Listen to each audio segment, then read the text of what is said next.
ပိုင်းနှစ်ကအခုဒီအဆန်ရှောင်းချင်းနဲ့ဆူတောင်းချင်းနားလေခွင့်ရလာတဲ့အခါမှာ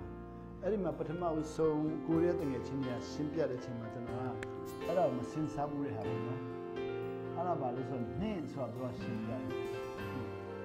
အဲ့တော့နှင်းဆိုတော့ဟိုတဲ့ဂရိစကလုံးနဲ့တခင်ခရစ်တော်တုံးနေတဲ့ဆိုတော့ဒီအစာရှောင်ချင်းနဲ့ဆူတောင်းချင်းဆိုတဲ့စကလုံးရဲ့နော်ဟာကိုနော်ဒီကျွန်တော်တို့မြန်မာကျမ်းစာမှာတော့ဓမ္မတစ်လို့ခေါ်တာကိုတကယ်တမ်းဓမ္မတစ်မဟုတ်နဲ့စာချုပ်အတစ်ထဲမှာပေါ့နော်စာချုပ်အတစ်နဲ့တခင်ခရစ်တော်စာချုပ်အတစ်လို့တဲ့ချိန်မှာဒီအစာရှောင်ချင်းတုံးတဲ့ခါမှာသူကနှင်းတုံးတယ်တဲ့အဲ့နှင်းကားတဲ့ဂရိစကားနဲ့ထိုထေလို့ပြောတယ်ထိုထေအဲ့တော့အဲ့ဒီထိုထေကိုလူတွေကတန်ဖိုးနားမလဲဘူးတဲ့ထိုထေတန်ဖိုးနားလဲတဲ့လူနဲ့ထိုထေရဲ့အဓိပ္ပာယ်နဲ့တန်ဖိုးနားမလဲတဲ့လူတွေတက်တာမှတအားကွာသွားပြီကျွန်တော်တို့ကြတော့ထိုထေကြားလည်းမကြားဘူးလေချင်းတော်မှာဘာထိုထေမှလည်းမသိဘူးနော်ဆိုကိုရီးယားတွေကဒီထိုထေရဲ့အဓိပ္ပာယ်နဲ့ထိုထေရဲ့တန်ဖိုးနားမလဲတဲ့လူတွေကတဲ့နော်ထိုထေရဲ့အဓိပ္ပာယ်နဲ့ထိုထေရဲ့တန်ဖိုးနားလဲတဲ့လူတွေကတအားကောင်းကြီးတအားကွာသွားတယ်တဲ့ဆိုဘာလဲလို့မိတော့ထိုထေကတဲ့ဒီမှာနှင့်ဆိုတဲ့ဟာပေါ့လဲဆိုတဲ့ထိုထေအဲ့ဒါအင်္ဂလိပ်လိုကျတော့ conjunction လို့ခေါ်တာပေါ့နော် conjunction ဆိုပါလို့ဆိုဒီနှစ်ခုဟာခွဲလို့မရဘူးဆိုတဲ့ပဲဖြစ်တယ်နှင့်ဆိုတာထိုထေဒါမဟုတ်ထိုထေဂရိစကားနဲ့ထိုထေအဲ့ဒါအင်္ဂလိပ်လိုကတော့ and ပေါ့ conjunction and အင်္ဂလိပ်လို and ဂရိလိုထိုထေမြန်မာလိုနှင့်ချင်းလိုလဲဆိုတဲ့စကားလုံးဟာတဲ့နော်သူအဓိပ္ပာယ်ကဘာလဲဆိုတော့နှင်းလို့ပြောရင်ခွဲလို့မရဘူးအဲ့ဒီနှင်းလို့ပြောလာဟိုခွဲရင်အဲ့ဒီနှင်းပေါင်းတဲ့အဓိပ္ပာယ်နဲ့ခွဲတဲ့အဓိပ္ပာယ်မတူတော့ဘူးတဲ့ပေါင်းထားတဲ့အရာကိုခွဲလိုက်ရင်အဲ့ဒီပေါင်းတဲ့အဓိပ္ပာယ်ကိုမရနိုင်တော့ဘူးပေါ့ဆိုတော့ပေါင်းတဲ့ကောင်းကြီးကိုလည်းမရနိုင်တော့ဘူးပေါ့ဆိုဒီမှာတခင်ခရစ်တော်ကအစာရှောင်ခြင်းတတ်ဆုတောင်းခြင်းတတ်ဘိုးတော်ပေါင်းပလိုက်တယ်ဆိုအစာရှောင်ခြင်းနဲ့ဆုတောင်းခြင်းအားဖြင့်ဆိုတဲ့ခါမှာအဲ့ဒီနှင်းကိုဖြတ်ပြီးတော့အစာရှောင်ခြင်းတတ်သွားရင်တော်လကောင်းဆုတောင်းခြင်းတတ်သွားရင်တော်လကောင်းဆုတောင်းခြင်းနဲ့တော့အစာရှောင်ခြင်းနဲ့နော်နှင်းဆိုတာဒီမှာတော့နဲတော့ကျင့်ပါသွားရတယ်နော်နှင်းပါတဲ့ဟာကိုနှင်းကိုဖြုတ်ပြီးတော့အဲ့ဒီနှင်းကိုဖြုတ်ပြီးတော့လဲကိုဖြုတ်ပြီးတော့ထိုထဲကိုဖြုတ်ပြီးတော့အန်ကိုဖြုတ်ပြီးတော့အစာဆောင်ခြင်းတတ်လို့ရင်ဆုတောင်းခြင်းတတ်လို့ရင်အဓိပ္ပာယ်ပြောင်းသွားနိုင်တယ်ဆိုတော့ကျွန်တော်လည်းစတော့နားမလဲဘူးဒါပေမဲ့တဖြည်းဖြည်းနဲ့နားလဲလာပါဆိုတော့ကျွန်တော်ကအစာဆောင်ခြင်းကိုတတ်လို့ပလိုက်တာအစာဆောင်ခြင်းတတ်လို့ပလိုက်တော့ပုံကံပဲဖက်ရောက်သွားတာပေါ့အစာဆောင်တာပုံကံရဲအောင်ဆန္ဒပြရဲအောင်မိမိဆန္ဒမပြည့်ဝမချင်းဆန္ဒပြရဲအောင်မိမိဆန္ဒမပြည့်ဝမချင်းပုံကံရဲအောင်ဆိုတဲ့ပုံကံနဲ့ဖက်ဖြစ်သွားတာပေါ့ဆိုပေမဲ့နိုင်ငံဆိုရကိုခင်ဗျားတို့ကျွန်တော်ဆန္ဒမလုပ်မချင်းကနော်စာဆောင်မဲဆိုတော့ပုံကံချင်းဖြစ်သွားတာပေါ့ဆိုနှင်းဆိုဆုတောင်းခြင်းလို့ပေါင်းတဲ့ခါမှာတော့ပုံကံနဲ့ဖက်လုံးဝမပါတော့ဘူးစာဆောင်ခြင်းနဲ့ဆုတောင်းခြင်းဆိုအစာဆောင်ခြင်းနဲ့ဆုတောင်းခြင်းရောနာကလေးခတ်မနာနောက်ပြီးတော့ prayer and fasting လို့ကိုရောပြောတဲ့ခါမှာပါလေသူကပုံကံနဲ့ဖက်မဟုတ်ပဲနာခံတဲ့ဖက်မှာမဖြစ်နိုင်တာဘာမှရှိမှာမဟုတ်ဘူးလို့ပြောလိုက်ပြီဆိုတော့ကျွန်တော်နာခံလို့ရှိရင်မဖြစ်နိုင်တာဘာမှမရှိတော့ဘူးအဲ့လိုမျိုးလေဖြစ်တော့ဆိုနားလည်မှုကတွဲတာဆိုတော့အခုဒီစာချုပ်အစ်စ်မှာခရစ်တော်စာချုပ်အစ်စ်ချုပ်ပြီးတဲ့နောက်မှာနှင့်ကိုသုံးတဲ့နေရာတွေရှိတယ်ကျွန်တော်ခုလေ့လာကြည့်တဲ့အခါမှာနှစ်သုံးတဲ့နေရာဆိုတော့10ခုလောက်တည်လာတာပေါ့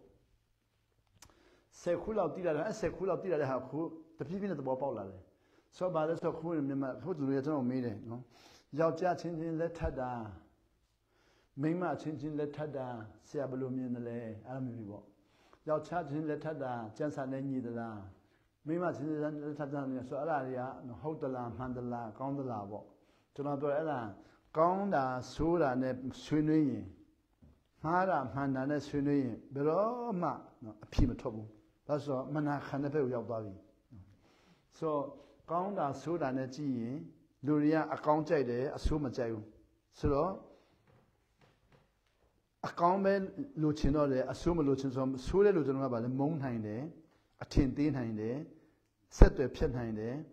နာမမို့အဖြစ်တတ်နိုင်တယ်ကျွန်တော်တို့တရားဆွဲနိုင်တာပေါ့နောက်မှားတာမှန်တာပြောရင်လူတွေပါလဲမှန်တဲ့လူကိုကြိုက်တဲ့ခါကျတော့မမှန်တဲ့လူကိုတရားဆွဲနိုင်တယ်မုန်းနိုင်တယ်အထင်သေးနိုင်တယ်ဒါမို့နော်ကျွန်တော်အဆက်အသွယ်ဖြတ်နိုင်တယ်ဆိုတော့ကျွန်တော်ကပါလဲမနာခံတော့ဘူးပေါ့ဆိုတော့နာခံခြင်းမနာခံခြင်းနဲ့ပြောလာတဲ့ခါမှာတဲ့နာခံခြင်းမနာခံတဲ့ခါမှာတော့တကယ်နာခံရင်ဖြစ်သွားပြီတကယ်နာခံရင်ဆိုးတဲ့လူကိုမမုန်းရတော့ဘူးခွင့်လွှဲရတော့မယ်တကယ်နာခံရင်ဆိုးတဲ့လူကိုအထင်မသေးရတော့ဘူးလေးစားရတော့မယ်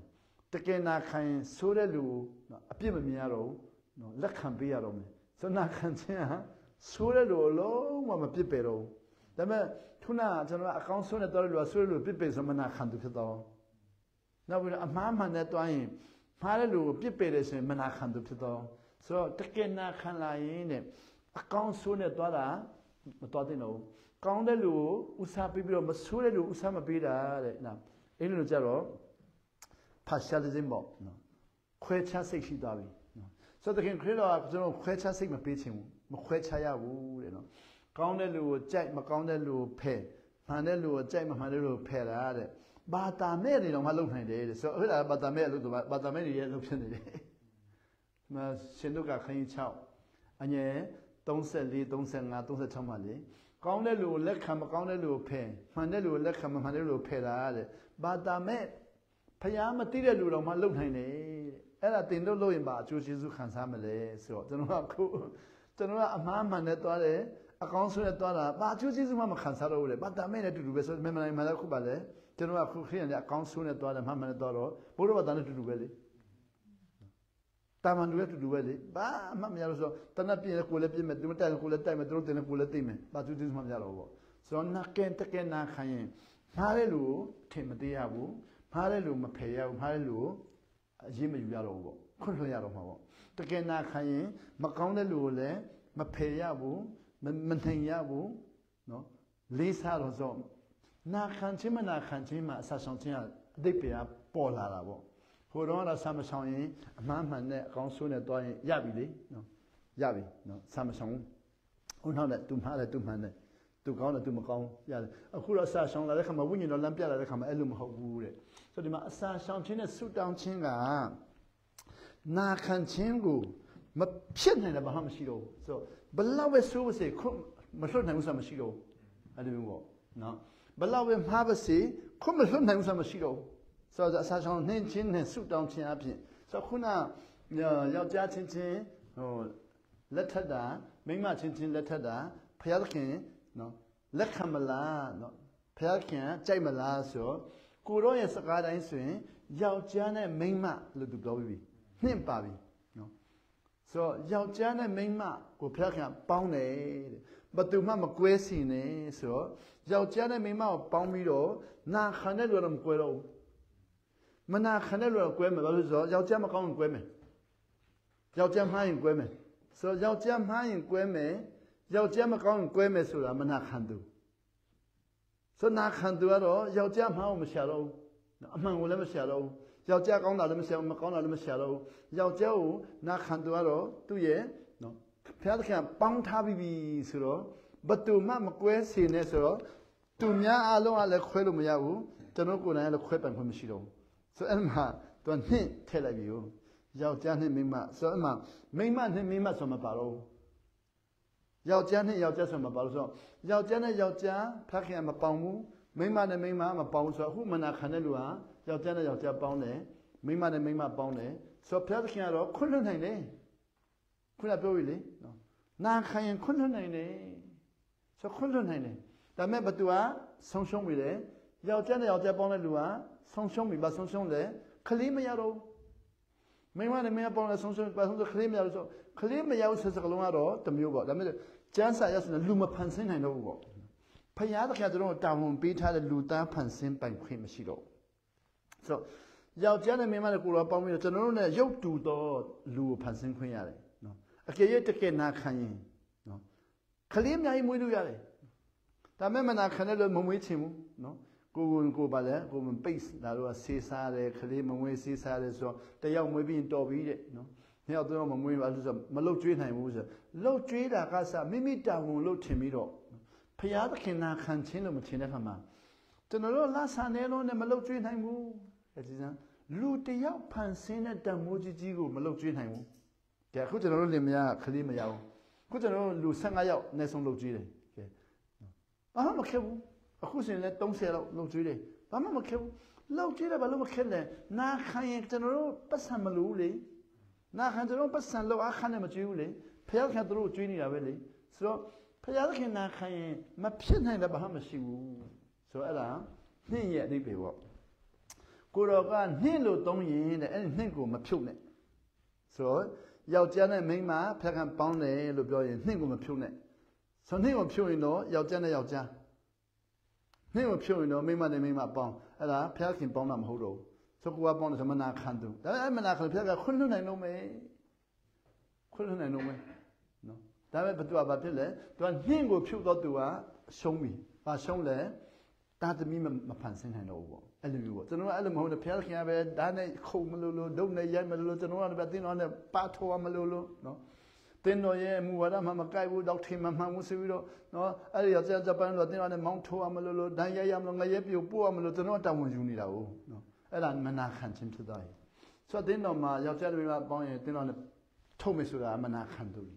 တော့ထင်ဘူးပဲသူကပါလေအမှန်ကိုရွေးတဲ့အမှားကိုထင်သေးတာပေါ့အကောင်းကိုရွေးတဲ့အတွက်အဆိုးကိုထင်သေးတာပေါ့ဆိုတော့မနာခံသူဖြစ်သွားတာပေါ့အဲ့လိုမျိုးပေါ့ဆိုတော့ဒီနေ့ထိုးထေကိုလူတွေကတန်ဖိုးမထားရင်တဲ့အမှားအမှန်ကောင်းဆိုးနဲ့တွားပြီးတော့ခုတော့ထင်နေအားလုံးဟာအမှားမှန်နဲ့တွားတာဆိုတော့ထင်နေအားလုံးအမှားမှန်နဲ့တွားတော့ငါမှန်တယ်ဆိုတော့ UPC ကကျန်တဲ့သိန်းတော်တွေအားလုံးကထင်သေးပြီအပြစ်ပုံပြီဒီမနေ့ဆောင်ဟာတလို့လည်းသိတယ်လေဒီမနေ့ဟောကျွန်တော်ကြည့်တော့ဖုန်းထဲမှာချင်းတယောက်ကနော်အန်ဂျီဆုလေကန်ဂျီဆုအခတ်လို့တို့ယေရှုနဲ့ကျွန်တော်ယေရှုမတူဘူးတဲ့တကယ်တော်တယ်သူပြောတော့အတိတ်ပဲတူတာကိုတစ်စက္ကလုံးပြောင်းပြလိုက်လေနော်အန်ဂျီဆုနေဒီလိုပြောတယ်ကန်ဂျီဆုဒီလိုပြောတယ်ဆိုအတိတ်ပဲတူတယ်ဒါပေမဲ့စက္ကလုံးကမတူဘူးလေဆိုအန်ဂျီဆုတို့ဒီအစီအမန်ဆိုအီနဲ့ဆုံးခိုင်းတော့ကန်ဂျီဆုတို့အစီတန်အဲ့လိုမျိုးတော့ဟိုဘက်ကကျွန်တော်နှစ်ချင်းနေဆူတောင်းနေလေ9လုံးလောက်သုံးတယ်နော်ကျွန်တော်တို့ကာမယ်တောင်တက်တုန်းကလည်းဆင်းလာတော့စိုက်ခွာမှလေသူ3ရက်သာသားဆောင်ပြီးပြန်လာတော့ဆံပြုတ်ချက်ပြီးရလေမှာဆက်လို့အဲ့စိုက်ခွာရဲ့လူကြီးကိုဆူတောင်းခိုင်းတော့လေသူကဆူတောင်းတာအစတောင်းတာလေနဲ့အတိတ်တော့တော့တင်တော့အာမင်ကတော့ကပလင်ငါဟောမှန်ဆိုဟိုလက်တွေ့จงมาမရှိသေးဘူးเนาะဟိုအကန်ဒတ်ဘစ်တူနစီဆိုနကန်ငိုင်ချမ်နကန်ဇန်ဖာနာကမဇန်နကိုင်တနာဘဘနဇန်နတုမ်တနာဟိကမနကန်တောင်ခေါဆိုနော်ဆိုမှာတော့ဘဆွန်ချမ်ဆိုအန်ဂျီဆူဆိုကျွန်တော်ယေရှုအဲ့လိုမဟုတ်ဘူးတော့ဘာလဲဟိုတို့ကမရသေးဘူးပေါ့ကျွန်တော်ကရပြီးပြီအဲ့လိုမျိုးသူကလှုပ်ချင်လားမသိဘူးလေဟာတက်လို့တော့ဆိုတော့ဒီမှာကျွန်တော်တို့ခုနပြောတဲ့နှင့်ကိုလူတွေကစိတ်မဝင်စားရင်တဲ့နော်အဲ့ဒီနှင့်ရဲ့အတိတ်ပင်နှင့်ရဲ့အကျိုးကျေးဇူးနှင့်ရဲ့ရွယ်ချက်ကိုသူဆုံးရှုံးတယ်ဆိုတော့ပါလေနိုဘပနဲ့ကောဟောမထန်လာဆက်အတီပါလေနိုကန်ကောမီဘပနတာမင်းနော်ဆောက်မင်းနော်ဆောပါနီမဆနူနီနင်းနေဆာလေတီမီနီမပေါ့နွားဆာမီစီဆိုတော့ပါဆောင်နေခနုနာပက်ကင်မင်းနော်ဆာမီခါဇောက်ခင်ဝဲလိုက်နူဆောင်နေနုနာပက်ဇောက်ခင်ဝဲလိုက်နင်းရဇနူနေခနာဝင်ချုံကခုမီစီတီအော်နုနာပက်ကင်ပါဆောင်နေနုနာပက်ပေါ်ချုံဝဲ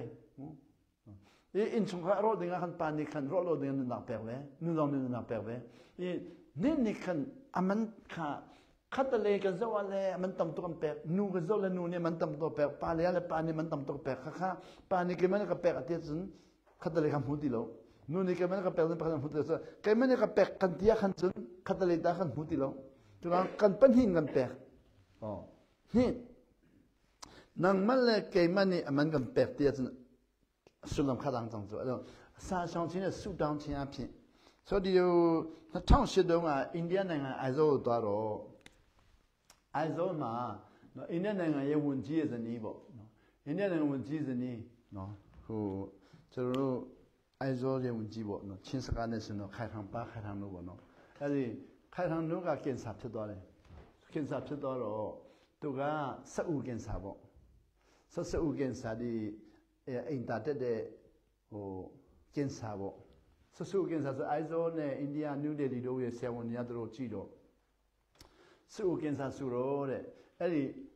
ဟာကို operation လုပ်မယ်လုပ်ပြီးတော့ထုတ်ပလိုက်မယ်ထုတ်ပလိုက်ပြီးတော့မှစက်ဦးကိုပိတ်အိမ်တာတက်တဲ့ညပိတ်ပလိုက်မှာပေါ့ပိတ်ပလိုက်ပြီးတော့ပိုက်ကနေပေါက်ဖောက်ပေးမယ်ဖောက်ပေးပြီးတော့အိမ်တာကိုပိုက်ကနေတက်ခိုင်းမယ်အဲ့လိုပိုက်ကနေအိမ်တာတက်ခိုင်းရင်းတဲ့နော်6လကနေပြီးတော့6နှစ်တက်ရှင်ခွင့်ရမယ်နော်ဆိုတော့6လနဲ့6နှစ်တက်ရှင်နိုင်တယ်ပိုက်ကနေတွားရင်း6လ6နှစ်တက်ရှင်ခွင့်ရမယ်ဆိုတော့အိမ်တာတော့တက်လို့မရတော့ဘူးဆိုတော့အိမ်တာတက်တဲ့ဟိုခန်းစားချက်တော့မရှိတော့ဘူးပိုက်ကနေမြင်းထွက်မယ်စားမယ်ပိုက်ကနေမြင်းထွက်မယ်တော့6လမှ6နှစ်တက်ရှင်ခွင့်ရမယ်သူတို့ပြောတယ်ဒါပေမဲ့အဲ့ဒီဝန်ကြီးဇနီးကအဲ့ဒီအင်တာမတက်ပဲနဲ့ဟောသူမလို့ချင်းဘူးမလို့ချင်းတော့ကျွန်တော်စီကိုကျွန်တော်တို့ကအိန္ဒိယနိုင်ငံသွားတော့ကျွန်တော်စီကိုလာဆူတောင်းခံတာပေါ့ဆိုတော့ဆူတောင်းခံတော့2008မှာကျွန်တော်ကနေပြီးတော့သူ့ကိုပြောတယ်ဆူတောင်းပေးလို့ကင်ဆာပြောက်တယ်ဆိုတော့ကျွန်တော်လည်းနော်ရှိမှာပါဒါပေမဲ့ကျွန်တော်ဆူတောင်းပေးတဲ့လူတွေအများကြီးရှိတယ်ဆူတောင်းပေးလို့ပြောက်တဲ့လူတွေရှိတယ်မပြောက်တဲ့လူတွေရှိတယ်ပြောက်တယ်ရှိဒါပေမဲ့တကယ်ပြောက်ချင်နာခံတော့တကယ်ပြောက်တယ်နာခံမလားလို့မျိုးနာခံမယ်တဲ့ဆိုကျွန်တော်ကပြောတယ်အဲ့ဆိုရင်ခုနှစ်ရက်အစာရှောင်ဆူတောင်းခုနှစ်ရက်ကိုအစာရှောင်ခြင်းနဲ့ဆူတောင်းခြင်းလို့ခုနှစ်ရက်ပြည့်တဲ့နေ့မှာကျွန်တော်ကနေမျိုးခမည်းရဲ့ဆက်ဦးကိုကောင်းကြီးပေးမယ်ဆက်ဦးကိုကောင်းကြီးပေးရင်အဲ့ဒီကင်ဆာပျောက်ဖို့ပျောက်တယ်ပျောက်ဖို့ပျောက်တယ်မရှိတော့ဘာဖြစ်လို့လဲဆိုတော့သမင်းမစားပဲခုနှစ်ရက်နေတဲ့ချိန်မှာခုနပြောတဲ့အဓိပ္ပာယ်ပေါ့သမင်းမစားတဲ့ပဲခုနှစ်ရက်နေတဲ့ချိန်မှာသမင်းမစားတဲ့အစာရှောင်ဆူတောင်းတဲ့အဓိပ္ပာယ်ပေါ့အဓိပ္ပာယ်ပါလဲဆိုတော့မိမိအထဲ၌ရှိတော့နော်အညစ်အကြေး foreign body များကိုပြင်ပသို့ဖယ်ရှားခြင်းဆိုမိမိထဲ၌ရှိတဲ့ foreign body ထဲမှာညှက်ဖြားယောဂလည်းနိုင်ငံခြားသားကင်ဆာယောဂလည်းနိုင်ငံခြားသားယောဂပိုးတွေအလုံးလည်းနိုင်ငံခြားသားနောက်ပြီးတော့ကျွန်တော်တို့ရဲ့အစားအသောက်ထဲမှာခန္ဓာကိုယ်အသုံးမပြုတော့တဲ့အရာတွေအလုံးနိုင်ငံခြားသားဆိုမိမိခန္ဓာကိုယ်မှာဖျက်ခင်ဖန်ဆင်းတဲ့ခန္ဓာကိုယ်ထဲမှာမြတ်သောအဖြစ်တော့သွေးကြောနဲ့ပြောမှာနော်artery ဆိုတာမြန်မာလိုတော့သွေးလွှတ်ကြောပေါ့ like Hollinger ထီလွှတ်ကြောပေါ့နော်နောက်အင်္ဂလိပ်လို vein ကမြန်မာလိုသွေးပြန်ကြောပေါ့သွေးလွှတ်ကြောနဲ့သွေးပြန်ကြောကအသုံးပြုလို့မရတော့တဲ့ຢာတွေအလုံးဟာအပြင်ထွက်မယ်အပူတွေပေါ့အချို့ခန္ဓာကိုယ်ကသွေးလွှတ်သွေးပြန်သုံးလို့ပူသွားရင်အဆီဖြစ်သွားတယ်အဲ့အဆီဖြစ်သွားတာကိုပြင်ထုတ်ပလိုက်အဆီမထားနဲ့စားတဲ့ပူရင်သွေးတူးဖြစ်မယ်ထုတ်ပလိုက်ဒါကြောင့်ပြော uric acid ပူရင်ခန္ဓာကိုယ်လုံးထိခိုက်မယ်ထုတ်ပလိုက်ဒုနေတော့ကောင်းမယ်ယောဂပူမဝင်ရင်ထုတ်ပလိုက်ဆိုတော့မိမိတို့ foreign body အားလုံးပေါ့ခန္ဓာကိုယ်ထဲမှာခန္ဓာကအသုံးမပြုတဲ့ foreign body နိုင်ငံခြားသားအားလုံးကိုနော်ခုနှစ်ရက်အတွင်းမှာထုတ်ပလိုက်ဆိုတော့ပထမတစ်ရက်ဆောင်မယ်ဒုတိယတစ်ရက်ဆောင်မယ်တတိယတစ်ရက်ဆောင်မယ်သုံးရက်ဆောင်တဲ့ချိန်မှာမိမိတို့စားသုံးထားသောအရာနော်ခန္ဓာကိုယ်နဲ့စားသုံးထားသောအရာအပြင်လေကတိုက်လို့နှာခေါင်းထဲကဝင်တဲ့အရာတွေအားလုံးလေတိုက်လို့နှာခေါင်းထဲကဝင်တယ်ပါးစပ်ထဲကဝင်တယ်စားသုံးလို့ပါးစပ်ထဲကဝင်တယ်နောက်လေတိုက်လို့ရေချိုးလို့နှာခေါင်းထဲကဝင်ပါးစပ်ထဲကနားထဲကဝင်တဲ့ဟာရှိတယ်ဒီဘက်ဝင်တဲ့ဟာရှိတယ်နောက်ပြီးတော့မျက်စိထဲကဝင်တဲ့ဟာရှိတယ်နောက်ပါးစပ်ထဲကဝင်တဲ့ဟာရှိတယ်နှာခေါင်းထဲကဝင်တဲ့ဟာရှိတယ်နောက်တွေးအသားထဲကဝင်တဲ့ဟာတွေရှိတယ်ပိုးတွေပေါ့အဲ့ဒီဝင်တဲ့အရာတွေအားလုံးကိုနော်ပိုးကိုနော်သွေးဖြူဥမှာရှိတဲ့နော်သွေးဖြူမှာရှိတဲ့တိုက်ဖြတ်ရဲကပြန်တိုက်ထုတ်တယ်မတိုက်နိုင်တော့တဲ့အရာတွေအများကြီးရှိတယ်နောက်ပြီးတော့အစားတောက်ရစားတဲ့ဟာကိုခန္ဓာကိုယ်ကကြောက်ကဆေးကြောတယ်ဆေးလို့မကုန်တဲ့ဟာတွေအများကြီးရှိတယ်နောက်ပြီးတော့အသေးကအဆစ်ကတာဝန်ယူတယ်အစာခြေတယ်ခြေလို့မရတဲ့အများကြီးရှိတယ်နောက်ပြီးတော့ခန္ဓာကိုယ်မှာအတွင်းရဲ့တာဝန်ယူတဲ့လူတွေအားလုံးကတာဝန်ယူ pancreas တို့ insulin တို့တာဝန်ယူတဲ့လူတွေအားလုံးကမနိုင်တော့တဲ့အပူတွေအများကြီးရှိတယ်အဲ့ဒီပူတွေအားလုံးကိုနော်အစာရှောင်ခြင်းနဲ့ဆုတောင်းခြင်းလို့တဲ့အချိန်မှာအပြင်ထုတ်တယ်ဆိုဆေးကြောရတာပေါ့ဆေးကြောတယ်ဆိုဆေးကြောတဲ့ခါမှာရည်ရွယ်ချက်ကတော့ကျန်းမာဖို့တဲ့ပေါ့ဆိုကျန်းမာတယ်ဆိုတာခန္ဓာကိုတန့်ရှင်းတာလည်းကျန်းမာတာပဲနော်နောက်သွေးကြောတန့်ရှင်းတာလည်းကျန်းမာတာပဲနောက်ယောဂပိုးကလုံးထွက်တာလည်းကျန်းမာတာပဲပေါ့ဆိုအဲ့ဒီအတွက်3ရက်တည်းမှာတန့်ရှင်းလာမယ်4ရက်မြောက်မှာတော့ မစားတော့တဲ့အတွက်မထဲ့တော့တဲ့အတွက်ပါဆက်တဲ့ကမထဲ့တော့တဲ့အတွက်နားရဲဝင်တာတော့မတတ်နိုင်သေးဘူးနားရဲယောဂဝင်လည်းဝင်မယ်မျက်စိတဲ့ဝင်တာမတတ်နိုင်သေးဘူးနောက်လေတိုက်တဲ့မဝင်တာမတတ်နိုင်သေးဘူးစားတာမစားတော့တဲ့အတွက်နှလုံးကအစာချီပြီးတော့နှလုံးထဲပို့တဲ့သွေးကြောကပို့တဲ့သွေးလွှတ်ကြောမှာနော်ယောဂပါတဲ့လွှတ်တဲ့အရာတွေအားလုံးကသွေးလွှတ်ကြောမလွှတ်တော့ဘူးဆိုတော့နှလုံးကဘာပြောလဲခန္ဓာကို3ရက်ရှိပြီအစာမလာတော့ဘူးဆိုတော့အစာကမချီတော့တဲ့ခါမှာသွေးလွှတ်ကြောနဲ့သွေးလွှတ်မဲ့နေရာသွေးလွှတ်ဆံမရှိတော့ဘူးသွေးလွှတ်ကြောလွှတ်နိုင်မှာမဟုတ်တော့ဘူးလို့ကြေညာတဲ့အတွက်3ရက်မြောက်မှာခန္ဓာကိုယ်တစ်ခုလုံးကစီဝေးလုပ်တယ်အစည်းလုပ်ပြီးတော့သွေးလွှတ်ကြောကမလွှတ်တော့ဘူးဆိုရင်ကျွန်တော်ဘာလုပ်မလဲဆိုတော့သွေးပြန်ကြောနဲ့ပြန်ပြီးမယ်ဆိုတော့သွေးပြန်ကြောနဲ့ပြန်ပြီးမယ်ဆိုတော့ကျွန်တော်အထဲမှာရှိတဲ့နော်ရရှိပြီးသားစုဆောင်ပြီးသားနော်အသားရည်ပေါ့စုဆောင်ပြီးသားရရှိပြီးသားခွန်အားတွေအားလုံးတို့ပြန်စုဆောင်ပြီးတော့ပြန်ပြီးတဲ့ခါမှာသွေးပြန်ကြောနဲ့ပြန်လွှတ်တယ်ဆိုတော့ဟိုတုန်းကတော့သွေးလွှတ်ကြောနဲ့တွားတယ်သွေးပြန်ကြောနဲ့ပြန်လာတာခုတော့သွေးပြန်ကြောနဲ့လွှတ်မယ်သွေးလွှတ်ကြောနဲ့ပြန်လွှတ်မှာပေါ့သူကအရင်သူကစိုက်ပြီးမယ်သွေးလွှတ်ကြောပြန်လွှတ်မှာပေါ့ဆိုတော့အခုသွေးလွှတ်ကြောနဲ့ပြီးတော့၄ရက်မြောက်မှာသွေးလွှတ်ကြောနဲ့လွှတ်မဲ့သွေးတွေအားလုံးဟာသွေးပြန်ကြောနဲ့အရင်ပြီးတဲ့ဟာဟိုတုန်းကတော့ကြောက်ကဆေးပြီးတော့ပြန်ပြီးအခုတော့မဟုတ်ဘူးကြောက်ကဆေးပြီးတော့မဟုတ်တော့ဘူးခန္ဓာကိုယ်အားလုံးကပြန်ပြီးပြန်ပြီးတဲ့ခါမှာလေနိုင်ငံခြားသားအားလုံးကတော့မပြီးနိုင်တော့ဘူးဆိုတော့ခုနော်ဝေးမှာနော်အခွန်တက်လာရင်နိုင်ငံခြားသားတွေပြေးမှာမပြီးနိုင်တော့ဘူးဆိုတော့အဲ့လိုနိုင်ငံခြားသားပြီးတော့အဲ့မှာငှက်ဖျားလဲထွက်သွားမယ်နော်ကင်ဆာလဲထွက်သွားမယ်ဆဲလ်တွေအကုန်လုံးပျက်စီးမယ်ကင်ဆာဆဲလ်တွေနောက်သွေးတူးဆဲလ်တွေပျက်စီးမယ်ငှက်ဖျားပိုးတွေပျက်စီးမယ်နိုင်ငံခြားသားအားလုံးရက်တည်နိုင်တဲ့နေရာဆဲလ်တွေအားလုံးပျက်စီးမှာပေါ့အဲ့ဒီမှာခုနပြောတဲ့ AIDS တောင်မှလေသွေးဖြူဥမှာရှိ AIDS တောင်မှအများကြီးပျက်စီးသွားမယ်အများကြီးပျက်စီးသွားမယ်ကုန်မကုန်ကတော့ကျွန်တော်ရက်မခမနိုင်ဘူးနော်အဲ့လိုဖြစ်ပြီးတော့9ရက်မှာတော့စအူမှာရှိတဲ့ကင်ဆာဆဲလ်တွေအားလုံးပျက်စီးသွားမယ်အဲ့တော့ကျွန်တော်ကကောင်းကြည့်ပေးမယ်ပေးပြီးတော့9ရက်ပြန်လာပြီးတဲ့နောက်မှာဗိုက်တာမင်ပြန်စားဗိုက်တာမင်စားရင်ဆုံးရှုံးပြီးသားဆဲလ်တွေအားလုံးပြန်ရမယ်ယောဂပျောက်ပြီအဲ့လိုသူပြောခဲ့တာပေါ့ပြောခဲ့သူလည်း9ရက်ရှောင်တယ်9ရက်ရှောင်ပြီးတော့ပြီးတဲ့နေ့မှာသူ့အိမ်မှာသွားပြီးတော့သူ့ကိုကောင်းကြည့်ပေးခဲ့တာပေါ့ပြီးပြီးတော့တပတ်ကြာရင်ဗိုက်တာမင်ပြန်စားတပတ်အတွင်းတော့မစားနိုင်ဘူးပေါ့ဆိုတော့နောက်တစ်လလောက်ဆိုရင်ဗိုက်တာမင်စားလို့ရပြီဆိုတော့ထားခဲ့ပြီးတော့ပျောက်သွားတယ်လေကင်ဆာပျောက်သွားတော့အိုင်ဇောမှာရှိတဲ့ခရိယန်ဒီအားလုံးကညင်းခုန်ကြတယ်ညင်းခုန်မှုဖြစ်သွားပြီအဲ့ဒါကြောင့်အစာရှောင်ဆုတောင်းခြင်းဟာညင်းခုန်မှုအများကြီးပေးတဲ့နော်အစာရှောင်ဆုတောင်းခြင်းဟာ doctrine တွေကိုတအားညင်းခုန်ခိုင်းတာ doctrine ဆိုပါလေမိမိမှန်တယ်ထင်တဲ့ဟာပဲခိုင်းတာဟုတ်ဆိုအစာရှောင်ဆုတောင်းခြင်းဟာမိမိမှန်တယ်ထင်တဲ့ဟာတခုတည်းမပေးဘူးအကုန်လုံးပေးပလိုက်တော့ဆိုတော့အဲဒါမှတို့ညင်းခုန်ပွဲဖြစ်သွားတယ်ဘယ်လိုညင်းခုန်တယ်လဲဆိုတော့အဲ့ဒါအဲဇောဝန်ကြီးရဲ့မြို့သမီးယောဂပျောက်တာဟာဘာကြောင့်ပျောက်တယ်လဲဆိုတော့သူကလိလာတာပေါ့လိလာတဲ့ခါမှာဆရာဥပဦးကဆုတောင်းပြီးလို့ပျောက်တယ်ဆိုတဲ့အုပ်စုတစ်စုနောက်နံပါတ်2ချက်အစာရှောင်ဆုတောင်းလို့ပျောက်တယ်ဆိုတဲ့အုပ်စုတစ်စုနောက်နံပါတ်3ကျတော့ဆေးစားလို့ပျောက်တယ်ဆရာဝန်နေပြီးတဲ့ဆေးစားလို့ပျောက်တယ်ဆိုတဲ့အုပ်စုတစ်စုဆိုအဲ့ဒီမျိုးသမီးကလည်းကျွန်တော်ကလည်းသူ့ကိုဆူတောင်းပေးတယ်အစာလည်းရှောင်တယ်ဆေးလည်းစားတယ်ဆိုတော့3ခုဆိုဘယ်ဟာကပျောက်တယ်လဲဆိုမြင်းခွန်ကြတော့ညင်းခုန်တဲ့လူတွေက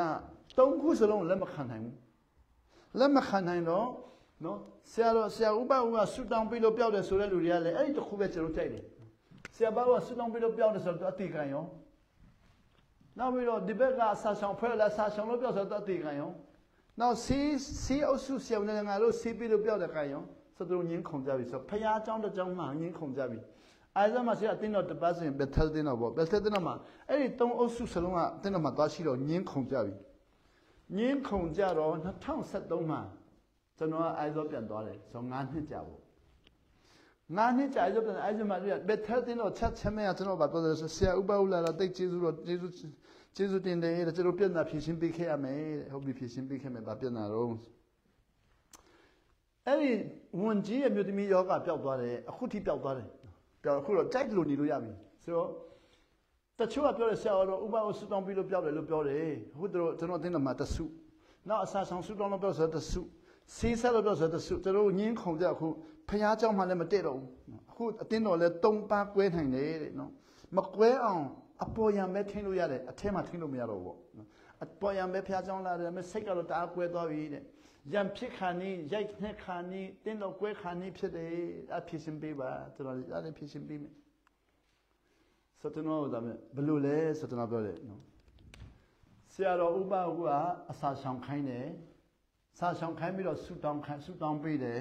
ဆူတောင်းပြီးတော့ဆေးစားခိုင်းတယ်ပျောက်သွားတယ်ဆိုတော့သုံးခုပေါင်းလို့ရသလားတဲ့သုံးခုမက10ခုလည်းပေါင်းလို့ရတယ်နော်ဖယားသခင်ဖန်ဆင်းသမျှအလုံးပေါင်းလို့ရတယ်စာဆောင်ဆူတောင်းလည်းဖယားသခင်ဖန်ဆင်းတာဆူတောင်းလည်းဖယားသခင်ဖန်ဆင်းတာနောက်ပြီးတော့ဆေးဝါးအလုံးလည်းဖယားသခင်ဖန်ဆင်းတာနှိမ့်ချခြင်းလည်းဖယားသခင်ဖန်ဆင်းတာခွင့်လွှတ်ခြင်းလည်းဖယားသခင်ဖန်ဆင်းတာအကုန်လုံးပေါင်းလို့ရတယ်အဲ့လောက်လွယ်လားငါတို့ကလို့အဲ့လောက်တော့မဒုက္ခရောက်တယ်ကျွန်တော်တို့ကလည်းသူတစ်ပါးရဲ့ခံယူချက်ကိုလက်မခံနိုင်တာက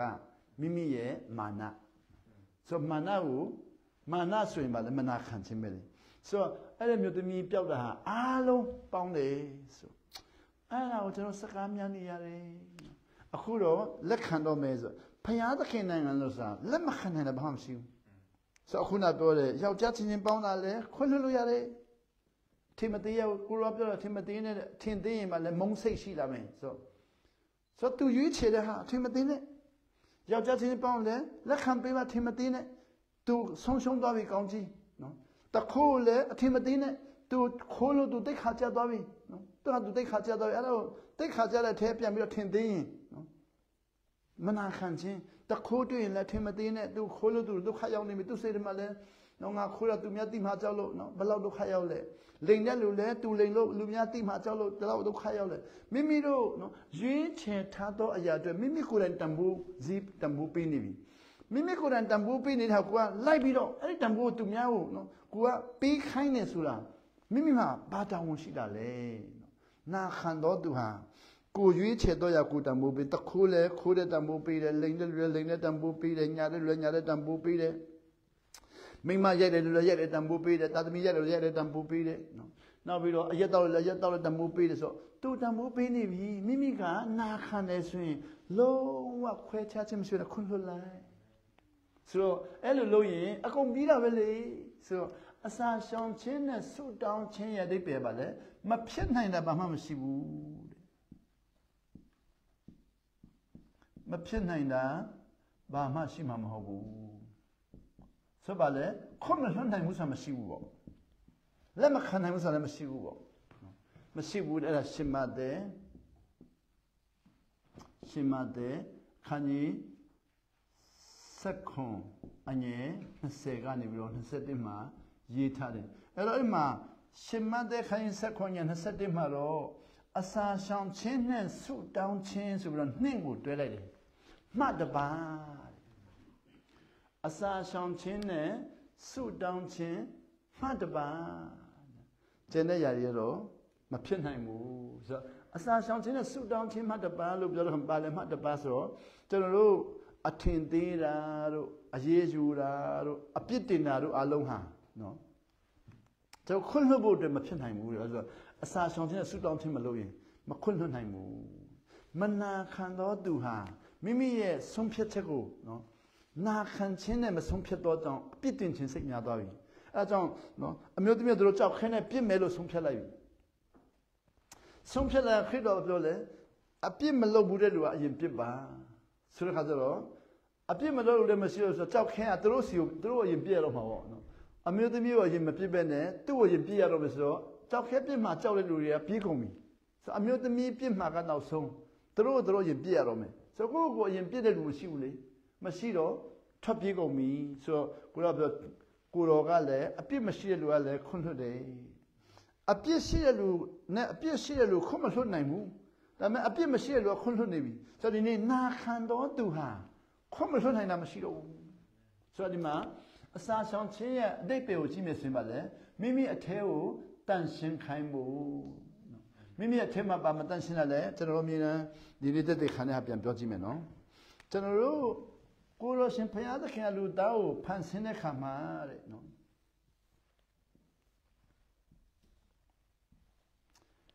ခန္ဓာကိုsorry မြန်မာလိုရေးတာမှားသွားတယ်နော်ခန္ဓာကိုပေးတယ်နောက်ပြီးတော့စိတ်အဲ့ဒါတော့ mind ပေါ့ mind နောက်ပြီးတော့နှလုံး heart နှလုံး heart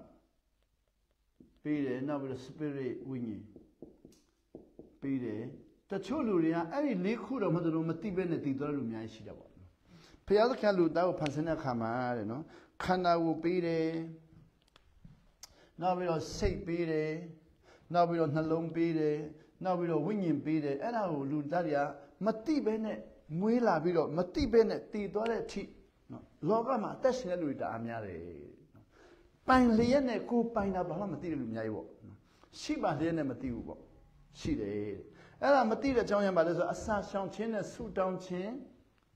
ကနေသိရမယ့်ဟာကိုသူကအစာရှောင်ခြင်းဆူတောင်းခြင်းမလုပ်တော့ကြောင့်မိမိခန္ဓာကိုယ်မှာနော်မတန့်ရှင်းတော့ကြောင့်မတန့်ရှင်းတဲ့ဝန်ထုံဝန်ပိုးတအားလေးလုံးတော့မထမ်းနိုင်တော့မထမ်းနိုင်တော့အတိတ်ပင်နားမလဲတော့ဆိုမကြိုက်တော့ဘူးပေါ့ဒီနေ့ဟာတလို့လို့ပေါ့တင်မုန်းကြီးအခုလိုအပ်တယ်ဒါမဲ့ဆရာတို့က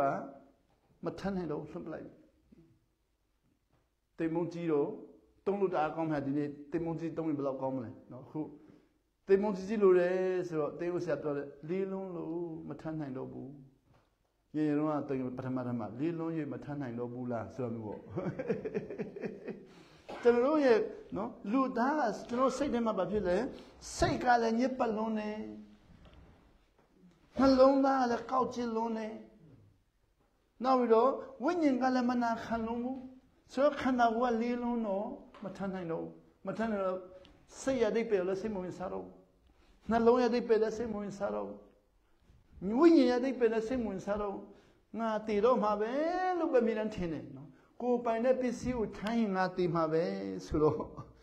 မိမိရဲ့ပိုင်ဆိုင်ပစ္စည်းကိုတာဝန်ယူငါတည်မှာပဲဆိုတကယ်တမ်းကျတော့ပိုင်ဆိုင်တဲ့ပစ္စည်းကလေးလို့မဟုတ်ဘူးပိုင်ဆိုင်တဲ့ပစ္စည်းကိုကျွန်တော်တို့ကဝန်ထုတ်ဝန်ပိုးတင်လိုက်တာကိုညစ်ပတ်ခိုင်းတာကိုဆိုတော့စိတ်ကိုလည်းညစ်ပတ်ခိုင်းတယ်နှလုံးသားကိုလည်းကောက်ကျစ်ခိုင်းတယ်ခန္ဓာကိုယ်ကိုလည်းမတရားစားခိုင်းတယ်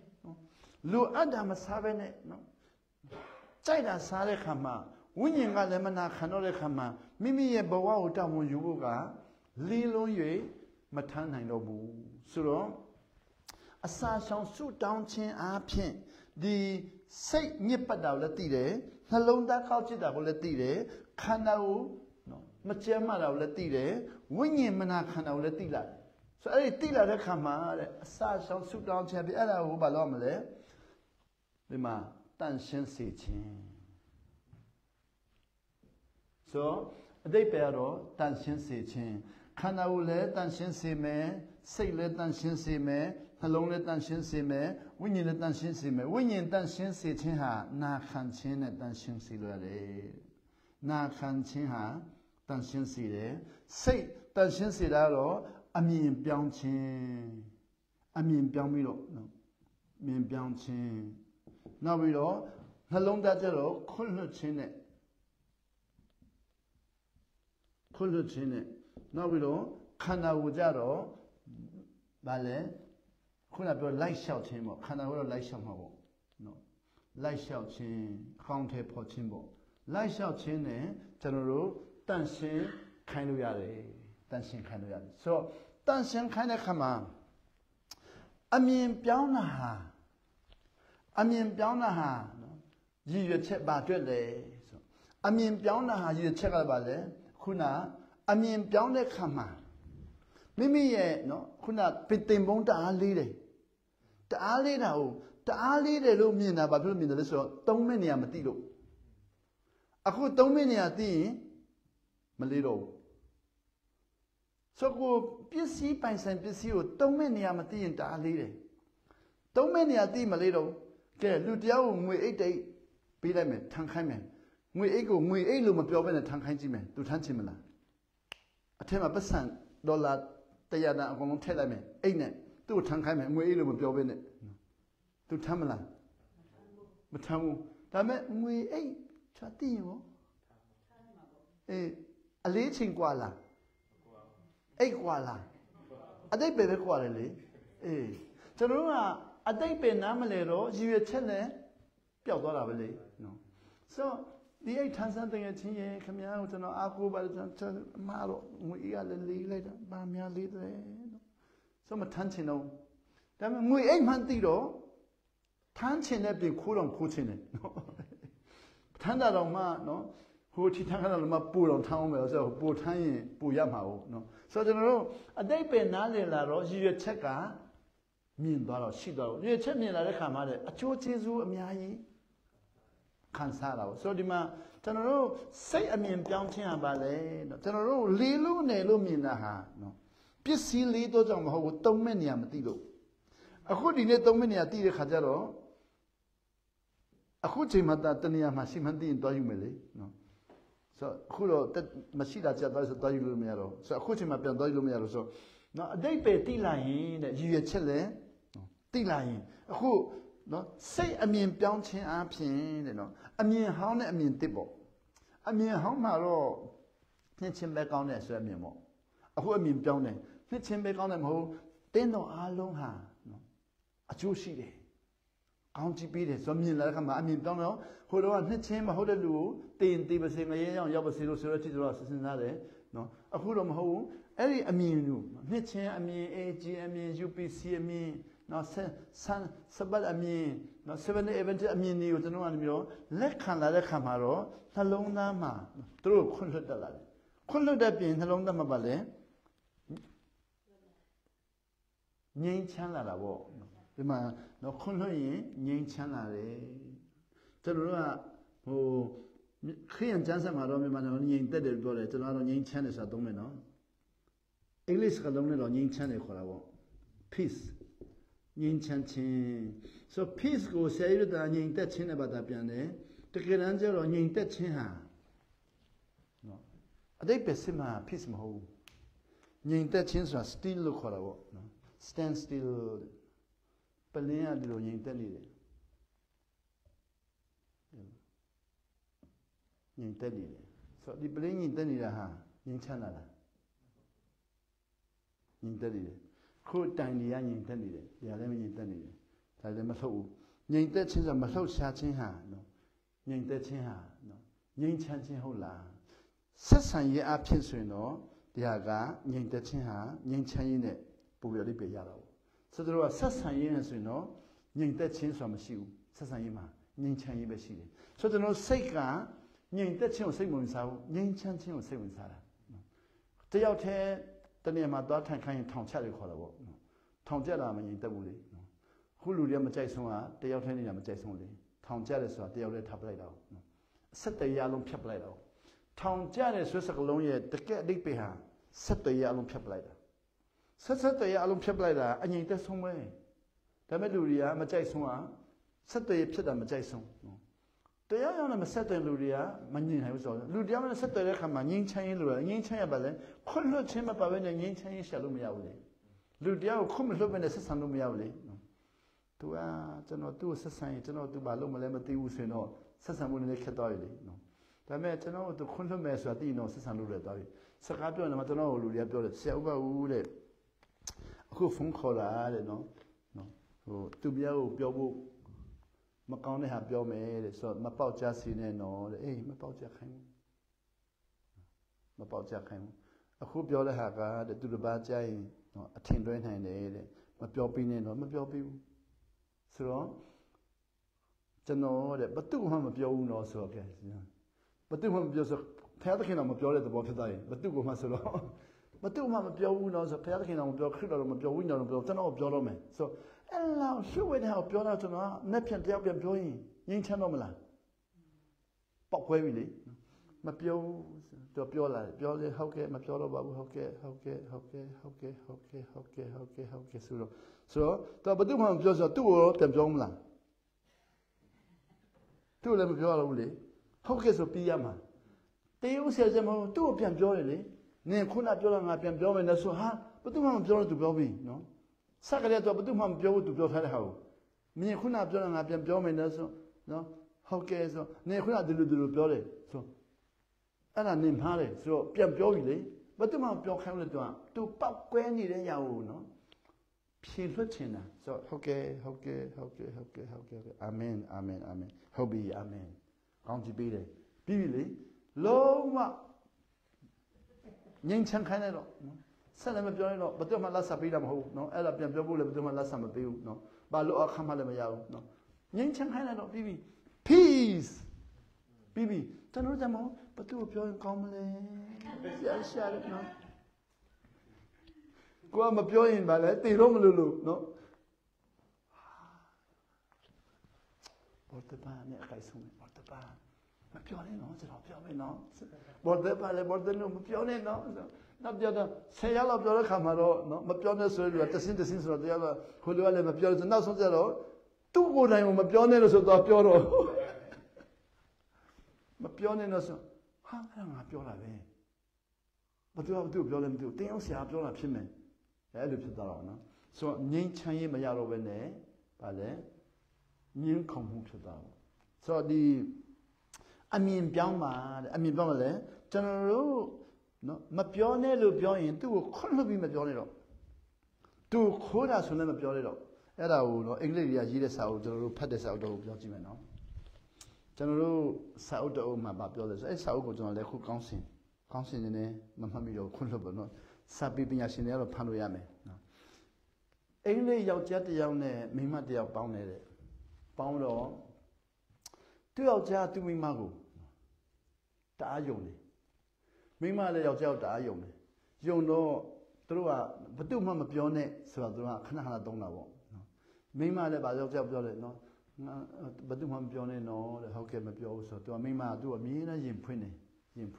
ယောက်ျားလည်းဘယ်သူမှမပြောနဲ့နော်လို့ပြောတယ်မိန်းမကိုအမြင်နဲ့ရင်ဖွင့်တယ်ဆိုတော့လင်မယားဆိုတာရင်ဖွင့်မဲ့လူနှစ်ယောက်ကဘာပေါ်မှာတခြားလူမရှိဘူးကဲပြောချင်နော်ကဘာပေါ်မှာလင်မယားလောက်ယဉ်နှီးတဲ့လူတယောက်မှမရှိဘူးဆိုတော့မိန်းမကယောက်ျားကိုယဉ်ဖွင့်လိုက်ပြီအဲ့ဒါဘယ်သူမှမပြောနဲ့လို့ပြောလိုက်ပြီဆိုတော့ကပြောမလားမပြောတော့ဘူးယောက်ျားလည်းဘယ်သူမှမပြောနဲ့နော်လို့ပြောလိုက်ပြီဆိုမပြောတော့ဘူးအဲ့ဒါယဉ်ဖွင့်တယ်ခေါ်တယ်မိန်းမက तू မကောင်းလို့ယောက်ျားကိုတိုင်နေတာမဟုတ်ဘူး तू မခံနိုင်လို့ပြောနေတာဆိုတော့ तू ယဉ်ဖွင့်လိုက်ပြီအဲ့တော့တဲ့နော်ဒီနေ့ကြတော့တဲ့ယောက်ျားကမိန်းမကိုပြောတယ်တဲ့ငါမိန်းမနော်သူများပြောမပြောဘယ်သူမှပြောနေတော့သူပြောမပေါ်ငါတိချင်ဆိုပြီးဘာပြောလဲငါလူတယောက်ကိုတတ်တယ်ငါလူတယောက်ကိုတတ်ပြီးတော့နော်ဟိုးအင်ဘေးဟိုးအစွန်မှာနော်အိမ်နဲ့တမိုင်ဝေးတဲ့နေဟိုးတောင်အောင်တစ်ပင်အဲ့ဒီတစ်ပင်အောက်မှာမြေတူးပြီးတော့မြုပ်လိုက်ပြီအဲ့ဒါဘယ်သူမှမပြောလဲနော်အဲ့ဒါပြောရင်ကျတို့မိသားစုအလုံးဒုက္ခရောက်မယ်ဖန်ခံရမယ်ဆိုတော့မပြောနဲ့တော့မိမလည်းမပြောဘူးဆိုပြီးထားလိုက်ဟုတ်ပြီနော်မပြောဘူးအဲ့မပြောဘူးဆိုတော့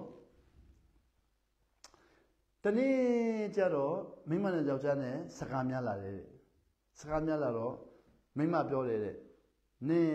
ငါ့ကိုအဲ့လိုလုပ်ရင်နင်ငါ့ကိုမင်းကတိုင်မယ်လို့ပြောတယ်တဲ့အဲ့နဲ့အေးတိုင်ပါဘာဖြစ်ပြမှာဆိုရဲကိုသွားတိုင်တယ်ကျမယောက်ျားကလူကိုတတ်တယ်ဆိုတော့သွားတိုင်တယ်အဲ့နဲ့လူကိုတတ်တယ်ဆိုတော့သွားတိုင်တော့အဲ့နဲ့ရဲကနေပြီးတော့ဘယ်မှာတတ်တယ်လဲဆိုအဲ့တော့တတ်တယ်ဆိုတော့မြေမှာမြုပ်ထားတယ်ဆိုတော့ရဲရလာပြီးတော့ယောက်ျားကိုလာပြီးတော့ဖမ်းတာပေါ့ဖမ်းတော့ကဲမိန်းမကတိုင်တယ်နော်ယောက်ျားကိုတိုင်တယ်နော်လူတတ်တယ်မြေကြီးမှာမြုပ်တယ်လို့ပြောတဲ့အကြောင်းမိန်းမတိုင်ချက်ချက်ရခင်ဗျားထောင်ကြမယ်ဖမ်းတယ်လို့ပြောတယ်အဲ့နဲ့ယောက်ျားပြောတယ်ကျွန်တော်ကသူ့ကိုမသူ့မှမပြောနဲ့လို့ပြောထားတာကျွန်တော်သူ့ကိုမသူ့မှမပြောနဲ့လို့ပြောထားတာဆိုအေးအဲ့ဒါခုသူပြောပြီးဆိုဖမ်းအဲ့ယောက်ျားအဲ့လိုဆိုရင်လေမိန်းမကိုပြောမိန်းမဘသူ့မှမပြောနဲ့လို့ကျွန်တော်ပြောတယ်မဟုတ်လားဆိုဟုတ်လေအဲ့လိုဆိုရင်အခုမိန်းမပြောပြီးဆိုကျွန်တော်ဖန်ခံတော့မှာပေါ့လေဟုတ်ကဲ့ဖန်ခံပါဆိုဖန်ခံလိုက်တယ်ဖန်ခံတော့အဲ့မှာထောင်ကျသွားယောက်ျားထောင်ကျတော့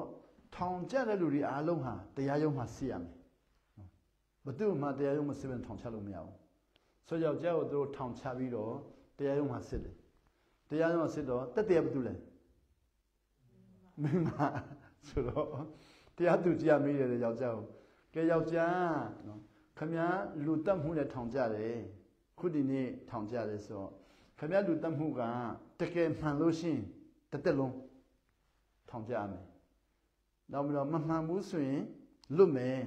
ဆိုတော့ခင်ဗျားလူတကယ်တတ်သလားလို့မေးတယ်တဲ့တရားသူကြကျွန်တော်မတတ်ပါဘူးလို့ပြောတယ်အဲ့ဒါမိမတတ်ပါတယ်ဆိုတော့ထောင်တယ်အဲ့လိုဆိုမိမကဲမိမ ခမရယောက်ျားလူတက်တယ်ဆိုတာဘာအထောက်ထားနဲ့ပြောတယ်လေပြောစမ်းဆို तू ကပြောပြတယ် तू ကပြောပြတယ်ဟုတ်ပြီဆိုအချက်လက်ကယောက်ျားပြောတဲ့ဟာဆိုဘယ်မှာတတ်တယ်လဲဘယ်နှမှာမြုပ်တယ်လဲသူ့အယိုးတွေရှိမလားလို့ပြီးတော့ရှိမယ်တဲ့ तू တတ်တာမကြသေးဘူးပေါ့နော်ကြသေးဘူး तू မြုပ်တဲ့နေရာလည်းမကြသေးဘူးသူ့အယိုးလည်းရှိမယ်အဲ့မှာတတ်တယ်လို့ပြောတယ်ဆိုအဲ့လိုဆိုရင်နော်မိမရဲ့ထွက်ဆိုချက်ရာ तू ယောက်ျား तू လူတတ်မတတ်နော်အပြစ်တတ်မတတ်ကိုစစ်စေးဆိုတော့သွားစစ်စေးတော့မိမသွားပြီးတော့အဲ့ဒီတစ်ပင်နာမှာဆိုတော့သူတစ်ပင်နာမှာသွားတတ်တော့ယောက်ျားကိုလည်းခေါ်သွားတတ်တော့သူတူးတဲ့နေရာသွားပြတော့သွားတူးတော့ခွေးတစ်ကောင်တတ်တာဖြစ်နေတယ်လူတတ်တာမဟုတ်ခွေးတတ်ပြီးတော့မြုပ်တာသူတို့ဖော်ထုတ်တော့ခွေးဖြစ်နေတယ်အဲ့ဒါဘာဖြစ်လို့နော်ခွေးတတ်တာကိုလူတတ်တယ်လို့ပြောတယ်လေလို့ယောက်ျားပြန်ပြီးတော့သူမိမကဘသူမှမပြောနဲ့လို့သူအမြဲတမ်းပြောလို့သူလည်းပြောမပြောသိချင်လို့ခွေးကိုတတ်ပြီးတော့သူ့ကိုလူတတ်တယ်လို့လိမ့်လာပါသူဘသူမှမပြောနဲ့ဆိုတာသူတကယ်ပြောမပြောသိချင်လို့ဆိုအဲ့ဒါယောက်ျားလွတ်သွားတယ်လွတ်သွားတော့မိမကိုကွဲမလားလို့သူတို့ပြောတယ်ယောက်ျားမကွဲပါဘူးတဲ့မကွဲပါဘူးတဲ့ကျွန်တော်ကပဲသူ့ကိုအဲ့လိုပြောတာဟုတ်တယ်မကွဲပါဘူးတဲ့နော်ကျွန်တော်ကပဲသူ့ကိုအဲ့လိုပြောတာဟုတ်ကျွန်တော်ကပဲအဲ့လိုလူတက်တယ်လို့ပြောတာဟုတ်သူလိမ့်တာမဟုတ်တဲ့မိမတခုမှမလိမ့်ဘူးတဲ့မပြောနဲ့ဆိုတာပြောတာပဲရှိတယ်မလိမ့်ဘူးတဲ့မကွဲပါဘူးဆိုလို့ချင်တာပါလေမိမလိမ့်ပြီးတော့ယောက်ျားကိုထောင်ချတာမဟုတ်အမှန်တရားလို့ချင်လို့ထောင်ချတာဒါပေမဲ့ဘယ်သူမှမပြောနဲ့ဆိုတော့ပြောပြန်အောင်ဒီလားအမှန်တရားလို့ချင်တဲ့လူကဘယ်သူမှမပြောနဲ့ဆိုတော့ပြောပြန်အောင်ဆိုအမှန်တရားလို့ချင်တာပူကောင်းသလားမပြောနဲ့ဆိုရကတိတိတာပို့ပြီးတော့ထိရောက်လာအဲ့ဒါစာအုပ်တုံးမှာနော်သူတို့အဲ့လိုရေးတယ်အင်္ဂလိပ်ရပေါ့အဲ့ဒီလိုချင်တယ်သူဆိုတော့ဆိုလူတွေဟာတဲ့အမှန်တရားလို့ချင်လွန်းလို့ privacy တွေကိုတော့ဗါလေချိုးဖောက်တယ်လူတယောက်ရဲ့မပြောခိုင်းတဲ့ဟာအဲ့ဒါကြောင့်ဘာလို့လဲလူတွေဟာတယောက်အယုံကြည်လုံးဝမရှိတော့ဘူးဆက်ဆံရေးမှာအယုံကြည်မရှိခြင်းရဲ့အဓိကအကြောင်းရင်းဟာတူနဲ့တူမကာကွယ်ကြဘူးတဲ့မပြောခိုင်းတာကိုသူပြောတယ်ဆက်ဘလို့မြင်လဲဒီမှာဟုတ်ဘလို့မြင်လဲပြောမလားပြောဘူးလားဘလို့မြင်လဲ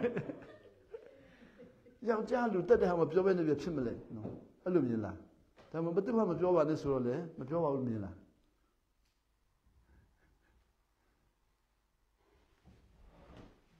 အမြင်မပြောအမြင်ဟောင်းနေကြတော့လူတတ်တာယူမပြောဘဲဖြစ်မလဲအဲ့လိုမြင်လားဒါမှမဟုတ်ဘယ်သူမှမပြောနဲ့ဆိုမှတော့ခတိပေးပြီဆိုမပြောတော့ဘူးအဲ့လိုမြင်လားဆိုဆက်ဆံရေးမှာတော့တဲ့နော်မပြောခိုင်းရင်မပြောနဲ့ဘာလို့သူကသူ့လုံခြုံရေးကိုကျွန်တော်တို့တောင်းပေးလိုက်တာ哦ကျွန်တော်လုံခြုံရေးတောင်းဝင်ယူပေးပါမပြောနဲ့ဆိုတော့ကိုကသူ့လုံခြုံရေးတောင်းဝင်ယူဆိုတော့အဲ့ဒါဆိုသူလူတတ်တော့သူများပြောပါစေလေဖျားသခင်ချင်းတန်ရင်သူများကိုခိုင်းပါစေလေနော်ဖျားသခင်ချင်းတန်လိုက်လူတယောက်အပြစ်တကယ်လုပ်တဲ့လူဖြစ်ရင်အချင်းတိုင်းပေါ်မှာပဲလေကျွန်တော်တောင်းဝင်ပေးတာမပြောနဲ့လို့တောင်းပေးထားဆိုဒီနေ့ဆက်ဆံရေးရဲ့နော်ဆက်ဆံရေးမှာတဲ့အမြင်ပြောင်းခြင်းလူတယောက်ကိုနော်မိမိအမှန်တရားလို့ချင်ပါတယ်ဆိုပြီးတော့လူတယောက်ကိုဗာလဲလုံခြုံရေးကိုတောင်းမယူတာတို့လူတယောက်မကာကွယ်တာတို့မကယ်တာတို့အဲ့ဒါတစ်ခုနောက်တစ်ခုပြန်ပြောကြည့်မယ်နောက်တစ်ခုကျတော့နောက်တစ်ခုရေးတဲ့လူကတော့ဘာတူလဲလို့မသိဘူးဒါပေမဲ့ Shakespeare ဖြစ်နိုင်တယ်နော်ဘာပြောတယ်လဲဆိုတော့လင်မယားနှစ်ယောက်ရှိတယ်တဲ့လင်မယားနှစ်ယောက်ဆိုသူတို့နှစ်ယောက်တအားချစ်ကြတယ်တဲ့တအားချစ်တဲ့လူတယောက်ကဘာပြောဆိုမင်းယောက်ျားမင်းတအားချစ်တယ်နော်တဲ့ဟုတ်တယ်ချစ်တယ်တဲ့နင်းငါပြောမယ်နော်သူ့မပြောနဲ့ဆိုနင်းယောက်ျားအမည်ရှိတယ်ချင်းစကားနဲ့မိကေလေမိကေဆိုပါလေဟိုဘောဟိုတုန်းကအင်္ဂလိပ်ခေတ်တုန်းကသူကဟိုတုန်းကအင်္ဂလိပ်ကမိကေကိုယုံတာဟုတ်နင်းယောက်ျားနော်လူဝင်ပေါ့အမည်ရှိတယ်အဲ့ဒါအမည်ရှိတော့သူကမင်းကိုမပြောဘူးဖွက်ထားတယ်ညအိပ်ပျော်တဲ့ချိန်မှာအဲ့အမည်ကိုသွားခိုင်းအမည်ရှိတယ်တဲ့မင်းကလေးပြောပြတယ်ဆိုကြမင်းကလေးရတယ်ဟုတ်ပြီယောက်ျားပြန်ပြောတယ်မင်းနော်မိကေနော်မင်းဖြင်ဝင်နော်ညမှာနှိုက်လိုက်မယ် အမြင့်တရိထားဆိုတော့ယောက်ျားလည်းမိန်းမအဖေနိုင်မှာကိုကြောက်ပြီးတော့အမြင့်တရိထားတယ်မိန်းမလည်းယောက်ျားရအမြင့်ကိုခိုင်ဖို့မြင်တယ်ကြိုးစားတယ်ဆိုအဲ့တော့ကြိုးစားရင်နဲ့နောက်ဆုံးကြတော့မိန်းမယောက်ျားရအမြင့်ရှိမရှိကိုခိုင်ချင်လို့ယောက်ျားအိပ်ပျော်ပြီးဆိုတာလည်းအမြင့်တမ်းကြိုးယောက်ျားလည်းမိန်းမဖင်ခိုင်မှာကြောက်လို့အမြင့်တမ်းနော်တတ်မှဆိုလို့အမြင့်တမ်းတရိထားတော့နောက်ဆုံးမိန်းမယောက်ျားအိပ်ပျော်ပြီးဆိုဖင်သွားကြတော့ယောက်ျားလည်းအမြင့်ရှိတယ်ဆိုတော့ဆန်းတော့ယောက်ျားလည်းဖင်ကိုတတ်တော့မဆိုပြီးတော့ခါပြေးတာပေါ့ဆိုတော့ယောက်ျားလည်းမိန်းမကိုမိကေဖင်ကိုကိုက်တယ်ဖင်ကိုက်ဖို့ကြိုးစားတယ်လို့ခံစားတယ်မိန်းမလည်းယောက်ျားကိုမိကေအမြင့်ရှိမှသူမပြောချင်ဘူးဆိုပြီးတော့သူတို့တရားဆွဲတယ်တရားဆွဲတော့ယုံမှယောက်ျားဖင်ကိုကြည့်တော့အမြင့်မရှိဘူးအဲ့ဒါလည်းမင်းရောသူဘာလို့နင်းယောက်ျားဖင်ကိုအမြဲတမ်းကင်တာတော့ဆိုတော့အမြင့်ရှိတယ်လို့ပြောလို့အမြင့်ရှိမရှိသိချင်လို့ဆန်းတာလို့ပြောတယ်မရှိဘူးဆိုလူတွေပါလေ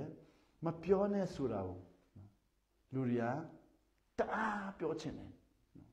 နောက်လှုပ်ဝက်ချက်ဆိုတော့လူတွေကတအားဖော်ချင်တယ်အဲ့ဒါကြောင့်စာတန်လာအေဝိကိုနော်ဖရာသခင်ကသူ့လောက်ဖြစ်မှာဆိုလို့နော်မနာခံခိုင်းတာဆိုတော့သူကမနာခံရင်သူ့လောက်ဖြစ်မယ်ပေါ့ဆိုမနာခံရင်ပြိုင်လို့ရပြီလေနာခံရင်လုံးဝပြိုင်လို့မရဘူးလေဆိုနာခံခြင်းလှုပ်ဝက်ချက်ကပြိုင်ဆိုင်မှုကိုပြောက်ကင်းစေတယ်မနာခံခြင်းရဲ့လှုပ်ဝက်ချက်က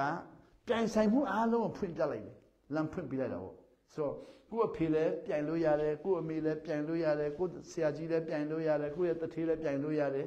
မနာခံခြင်းလှုပ်ဝက်ချက်ကပြိုင်ဆိုင်မှုအားလုံးကိုလမ်းဖွင့်ပေးတယ်နာခံခြင်းရဲ့လှုပ်ဝက်ချက်ကပြိုင်ဆိုင်မှုအားလုံးကိုငြိမ်းချမ်းစေတယ်ဆိုအမြင်ပြောင်းပါလေပြိုင်ဆိုင်တဲ့စိတ်ဟာမနာခံခြင်းဆိုမိမိရဲ့နော်စိတ်ကိုညတိုင်းမအိပ်ဘဲနဲ့ယောက်ျားအမိကိုင်မှုကိုစူးစားတယ်ယောက်ျားလည်းမအိပ်ဘဲနဲ့မိန်းမဖင်ုံနိုင်မှာဆိုလို့ညတိုင်းမအိပ်ဘဲနဲ့နိုးနေရတယ်နောက်ဆုံးမှတော့အိပ်ပျော်ခါနီးလေးမှာဖင်ကိုသွားလှုပ်လိုက်တော့သူကလည်းတတ်တော့မယ်ဆိုပြီးတော့ပြေးတယ်အဲ့ဒါနောက်တစ်ခုရှိသေးတယ်နော်6ပြကြီးတာပဲဖြစ်မယ်နော်မချစ်တော်လဲအောင့်ကာနံဆိုတာရှိသေးတယ်အဲ့ဒီမချစ်တော်လဲအောင့်ကာနံဆိုပါလဲဆိုတော့လူတယောက်ကတဲ့ခုနကပြောမနာခံခြင်းကြောင့်လူတယောက်ကမနာခံခြင်းကြောင့်တယောက်တည်းစူးစမ်းရှာဖွေရင်းနဲ့နော်ကျွန်းရောက်သွားတယ်တဲ့ကျွန်းရောက်သွားတယ်ဆိုလူတွေနဲ့မပေါင်းချင်လို့ပေါ့ခုကျွန်တော်တို့လည်းလူတွေနဲ့မပေါင်းချင်လို့နော်ကျွန်တော်အစာဆောင်ဆူတောင်းခြင်းမလုပ်ရင်လူတွေပါလေငါကွာငါအတော်ဆုံးငါအသက်ဆုံးငါနော်အမှန်ဆုံးနော်ငါအဖြောင်းဆုံးငါအယိုသားဆုံးငါလောက်လူတွေမယိုသားဘူးငါလောက်လူတွေမဖြောင်းမငါလောက်လူတွေမကောင်းဆိုတော့အဲ့လိုလှုပ်လာတဲ့ခါမှလည်းရှင်းပြအဲ့လူကအဲ့လိုလှုပ်ရင်းနဲ့ကျွန်းရောက်သွားတယ်တဲ့ကျွန်းရောက်သွားတယ်ကျွန်းရောက်သွားတော့လူမရှိတော့ဘူးပေါ့ဆိုတော့လူမရှိတော့ဘူးငါနေလို့ရပြီကြိုက်တယ်လို့နေလို့ရပြီနော်ငါ့ကိုအနှောက်အယှက်ပေးမဲ့လူလည်းမရှိတော့ပြိုင်ဆိုင်မဲ့လူလည်းမရှိတော့ငါ့ကိုထိခိုက်မဲ့လူလည်းမရှိတော့ငါ့ကိုလမ်းမှားရောက်စီမဲ့လူလည်းမရှိတော့နော်ငါနဲ့ပြိုင်ဆက်လည်းမလို့တော့ဆိုငါနေလို့ရပြီဆိုအဲ့မှာကျွန်းမှာသွားနေတယ်တဲ့သွားနေတနေ့ကျတော့မမျှော်လင့်မဲ့နဲ့အပြူမတယောက်နဲ့တွေ့သွားတယ်အပြူမတယောက်နဲ့တွေ့တော့ဟာချောလိုက်တာဆိုရတဲ့ပြူမကိုသူစကားပြောတယ်တော့ပြူမလည်းငါလဲတဲ့လူမရှိလို့တဲ့ယောက်ျားကိုရှာနေတာနဲ့နင်းကိုတွေ့ငါတွေ့တယ်တဲ့နော်ဆိုအဲ့ဒီကျွန်းမှာလူတယောက်မှမရှိတော့သူကလည်းပြူမကိုချောတော့အဲ့ဒီစင်ငါတို့နှစ်ယောက်လက်ထပ်ရအောင်လက်ထပ်တယ်လက်ထပ်ပြီးတော့သူတို့ကျွန်းမှာပျော်ကြတယ်ပျော်ရင်းနဲ့တနေ့ကျတော့တဲ့အဲ့ဒီယောက်ျားကအဲ့ဒီမြို့သမီးတကယ်ချောတဲ့မြို့သမီးကိုတဖြည်းဖြည်းနဲ့လူဝမှန်းသိလာတယ်တဲ့နော်ခုနပြောအမီဟိုဟမ်မိကေအေပေါ့လူဝမှန်းသိလာတယ်တဲ့လူဝမှန်းသိလာတော့တဲ့အဲ့နဲ့သူကတိသွားပြီဆိုပြေးရတော့မယ်ဒါမဲ့အဲ့ဒီကျွန်းကနေသူကလွတ်နိုင်တဲ့လမ်းကြောင်းသူမတွေ့တော့ဘူးဆိုပါလို့ကလည်းမချစ်တော်လဲညတိုင်းအောင့်ကာနန်းနေရတယ်ဆိုဟန်ဆောင်ပြီးတော့ချစ်ပြနေရတာပေါ့ကျွန်တော်တို့အသင်းတော်တွေမှာလေဟန်ဆောင်ပြီးတော့ချစ်တာတွေပေါ့ဖခင်เจ้าမှာဟန်ဆောင်ပြီးချစ်တာတွေနော်လုပ်ငန်းခွင်မှာဟန်ဆောင်ပြီးချစ်တာတွေဘာဖြစ်လို့လဲမိမိကနော်ကိုလွတ်လပ်ခြင်းကိုလိုချင်လုံးတဲ့အတွက်နော်မလွတ်လပ်တဲ့နေရာရောက်ပြီးတော့အဲ့ရောက်ရင်းနဲ့လူတယောက်ကိုအားနဲ့ချက်တွေ့တဲ့ခါမှာအဲ့အားနဲ့ချက်ကနေပြီးတော့နော်အားနဲ့ချက်ကိုကမကြိုက်တော့လဲမချစ်တော့လဲဟန်ဆောင်ပြီးတော့အောင့်ကနန်းနေရတယ်ဆိုတော့စိတ်ပြည့်တယ်မချစ်တော့လဲအောင့်ကနန်းတကယ်တမ်းကြပါလေအမြင်မပြောင်းရင်းနဲ့အမြင်ဟောင်းနေဆိုရင်ဘယ်သူနဲ့မှမတည့်ဘူး ngà tổ sông ngà man sông ngà con sông ngà chén đa sông sui bắt tu đấy mà tiêu sao mà tu mà tiêu ấy là mình ngủ mà béo mà chén à xây cả khôn lô mẹ luôn xí đâu so khôn lô chén ấy đó ấy ha bố đấy cô đó biểu đấy na khăn chén á phiền mình béo này khôn lô đấy ấy là mình béo mới khôn lô bông mà lấy so mình béo mới khôn lô bông mà lấy đấy na khăn lại na khăn gì khôn lô ya đi so cho mình béo thì mình alo na khăn chén này béo ya đấy nào khôn lô chén này nhanh chén này na khăn chén này nhanh chén lô ya đấy mà này tôi em biểu mà mình thấy con số này tôi biểu mà mình thấy nào số giờ rồi nó na khăn chén á phiền mình béo khuyên ya đấy lu số của lẽ lu số lu mà số xe bên này khôn lô ya đấy lu lên lu nhà của lẽ khôn lô ya đấy trao sao lẽ khôn lô ya trao sao phía mình phụ mà con lô phía mình phụ pa sao tôi biết rồi mình phụ pa trao sao mà con lô mình trao sao phía là rồi phụ pa thì tôi biết rồi mà xí bên này mà số xe bên này mà phim mà bên này trao sao phía là tu duy chế làm hậu tu bùa mà tu trồng đoá là số trao sao này tu luân hành là bé xí đó khôn lô lại mình béo mới được khôn lại đấy nó ấy là na khăn chén phiền mình béo là lên na khăn béo lôi ra đấy nó khôn lôi là lên na khăn khôn lôi ra đấy nó bây giờ rồi đấy thì mà khăn nào lại sao chén cho nên rồi xây cả khăn sa đấy đánh khăn nào khăn lôi xin à mà cho nó miền đấy đánh khăn nào khăn gì mà na khăn này miền đấy đánh khăn nào khăn gìဒါမို့စိတ်ကခံစားတဲ့တိုင်းခန္ဓာကိုခိုင်းရင်လက်စားချရင်တုံ့ပြန်ရင်ခြေပတ်ရင်ပြစ်မှားရင်ဖြတ်လန်းလိုက်ရင်တဲ့ခန္ဓာကိုယ်ဟာပါလေသူ့ရဲ့ခန္ဓာကိုကြော်ပြီးတော့မျက်နှာဆုံးရှုံးသွားနိုင်တယ်အဲ့တော့သူ့ရဲ့ခန္ဓာကိုကြော်ပြီးမျက်နှာဆုံးရှုံးသွားရင်အသက်120သက်ရှင်မဲ့လူဟာ90ပဲသက်ရှင်မလား30ပဲသက်ရှင်မလားနော်90ပဲသက်ရှင်မလားတက်တာတူသွားတာပေါ့ဘာဖြစ်လို့တူသွားတယ်လို့မိတဲ့ခါမှာလူတယောက်ကလည်း तू နော်မကြိုက်တဲ့လူနဲ့တွေ့ပြန်ပြီကျတော့ဟိုချင်းတော်မှာဟာတလောက်တာပေါ့လေမရရံဖြစ်တယ်တဲ့လေမရဖြစ်တော့နင်ကလည်းဆိုးလိုက်တာလို့နော်ယောက်ျားမိန်းမကိုပြောတော့ဒီမိန်းမအဲ့လိုမှန်းသိနေကဘာလို့ငါ့ကိုလက်ထပ်တာလဲ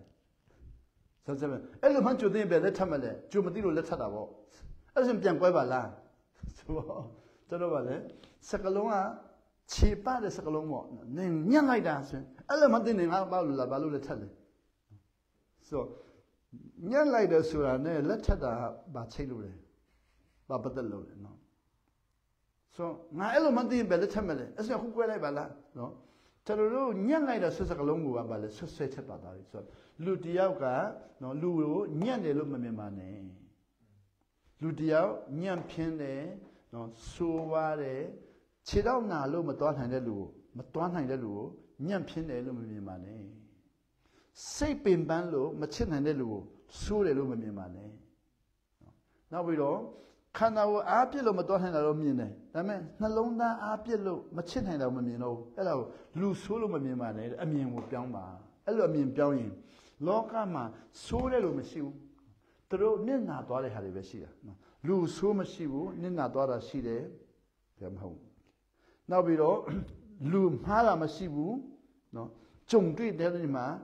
ကြုံတဲ့နေရာမှာအာတန်ချက်အားနဲ့ချက်တွေနဲ့ဖြတ်တန်းတဲ့ချိန်မှာလူကိုယ့်အမြင်နဲ့မတူတော့မှားတယ်များမှားတယ်လို့မမြင်ပါနဲ့ဆိုးတယ်လို့မမြင်ပါနဲ့သူ့ရဲ့ဘဝဖြတ်တန်းသွားတယ်လို့မြင်အမြင်ပြောင်းရင်တဲ့ခွလွတ်ဖို့တအားလွယ်သွားပြီ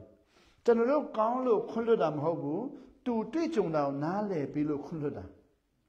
ကျွန်တော်တို့တော်လို့ငြိမ်းချမ်းရေးလုပ်နေတာမဟုတ်ဘူးသူတွေ့ကြုံတာကိုနားလည်ပြီးတဲ့အတွက်ငြိမ်းချမ်းတာဆိုငြိမ်းချမ်းတဲ့ခါမှာလက်စားချေမဲ့အရာတုံ့ပြန်မဲ့အရာခြေပတ်မဲ့အရာနော်ကျွန်တော်တို့အကောင့်ထဲပေါ်မဲ့အရာတွေအားလုံးဟာနော်ခန္ဓာကိုယ်ကကြီးမားတဲ့တာဝန်ကိုယူရမယ့်အရာတွေကိုကြီးမားတဲ့တာဝန်မယူခိုင်းမဲ့နဲ့နော်ခန္ဓာကိုယ်ကလည်းနော်မိမိရဲ့အမြင်တိုင်းတက်တာခွင့်ရမယ်ခန္ဓာကိုယ်လည်းမိမိရဲ့နှလုံးသားခွင့်လွှတ်ခြင်းနဲ့တက်တာခွင့်ရမယ်ဆိုခန္ဓာကိုယ်ကလည်းတဲ့နော်မိမိရဲ့အမြင်နဲ့ခံစားချက်ကလိုက်လျှောပြီးတဲ့အတွက်တဲ့နော်ခန္ဓာကိုယ်လည်းတက်တာလာမယ်ပေါ့အဲ့လိုတက်တာလာရင်တဲ့ဒါတွေအားလုံးဟာနာခံခြင်းမှာဘ ഹു ပြုရင်တဲ့ စိတ်ပြောင်းအမြင်ပြောင်းတာလည်းလွယ်တယ်နာခံရင်ခွန့်လွတ်တာလည်းလွယ်တယ်နာခံရင်ခန္ဓာကိုယ်လည်းနော်လှုပ်ခြင်းနဲ့မတော်ခိုင်းမဲနဲ့ဖြစ်ခြင်းနဲ့တော်ခိုင်းလို့ရတော့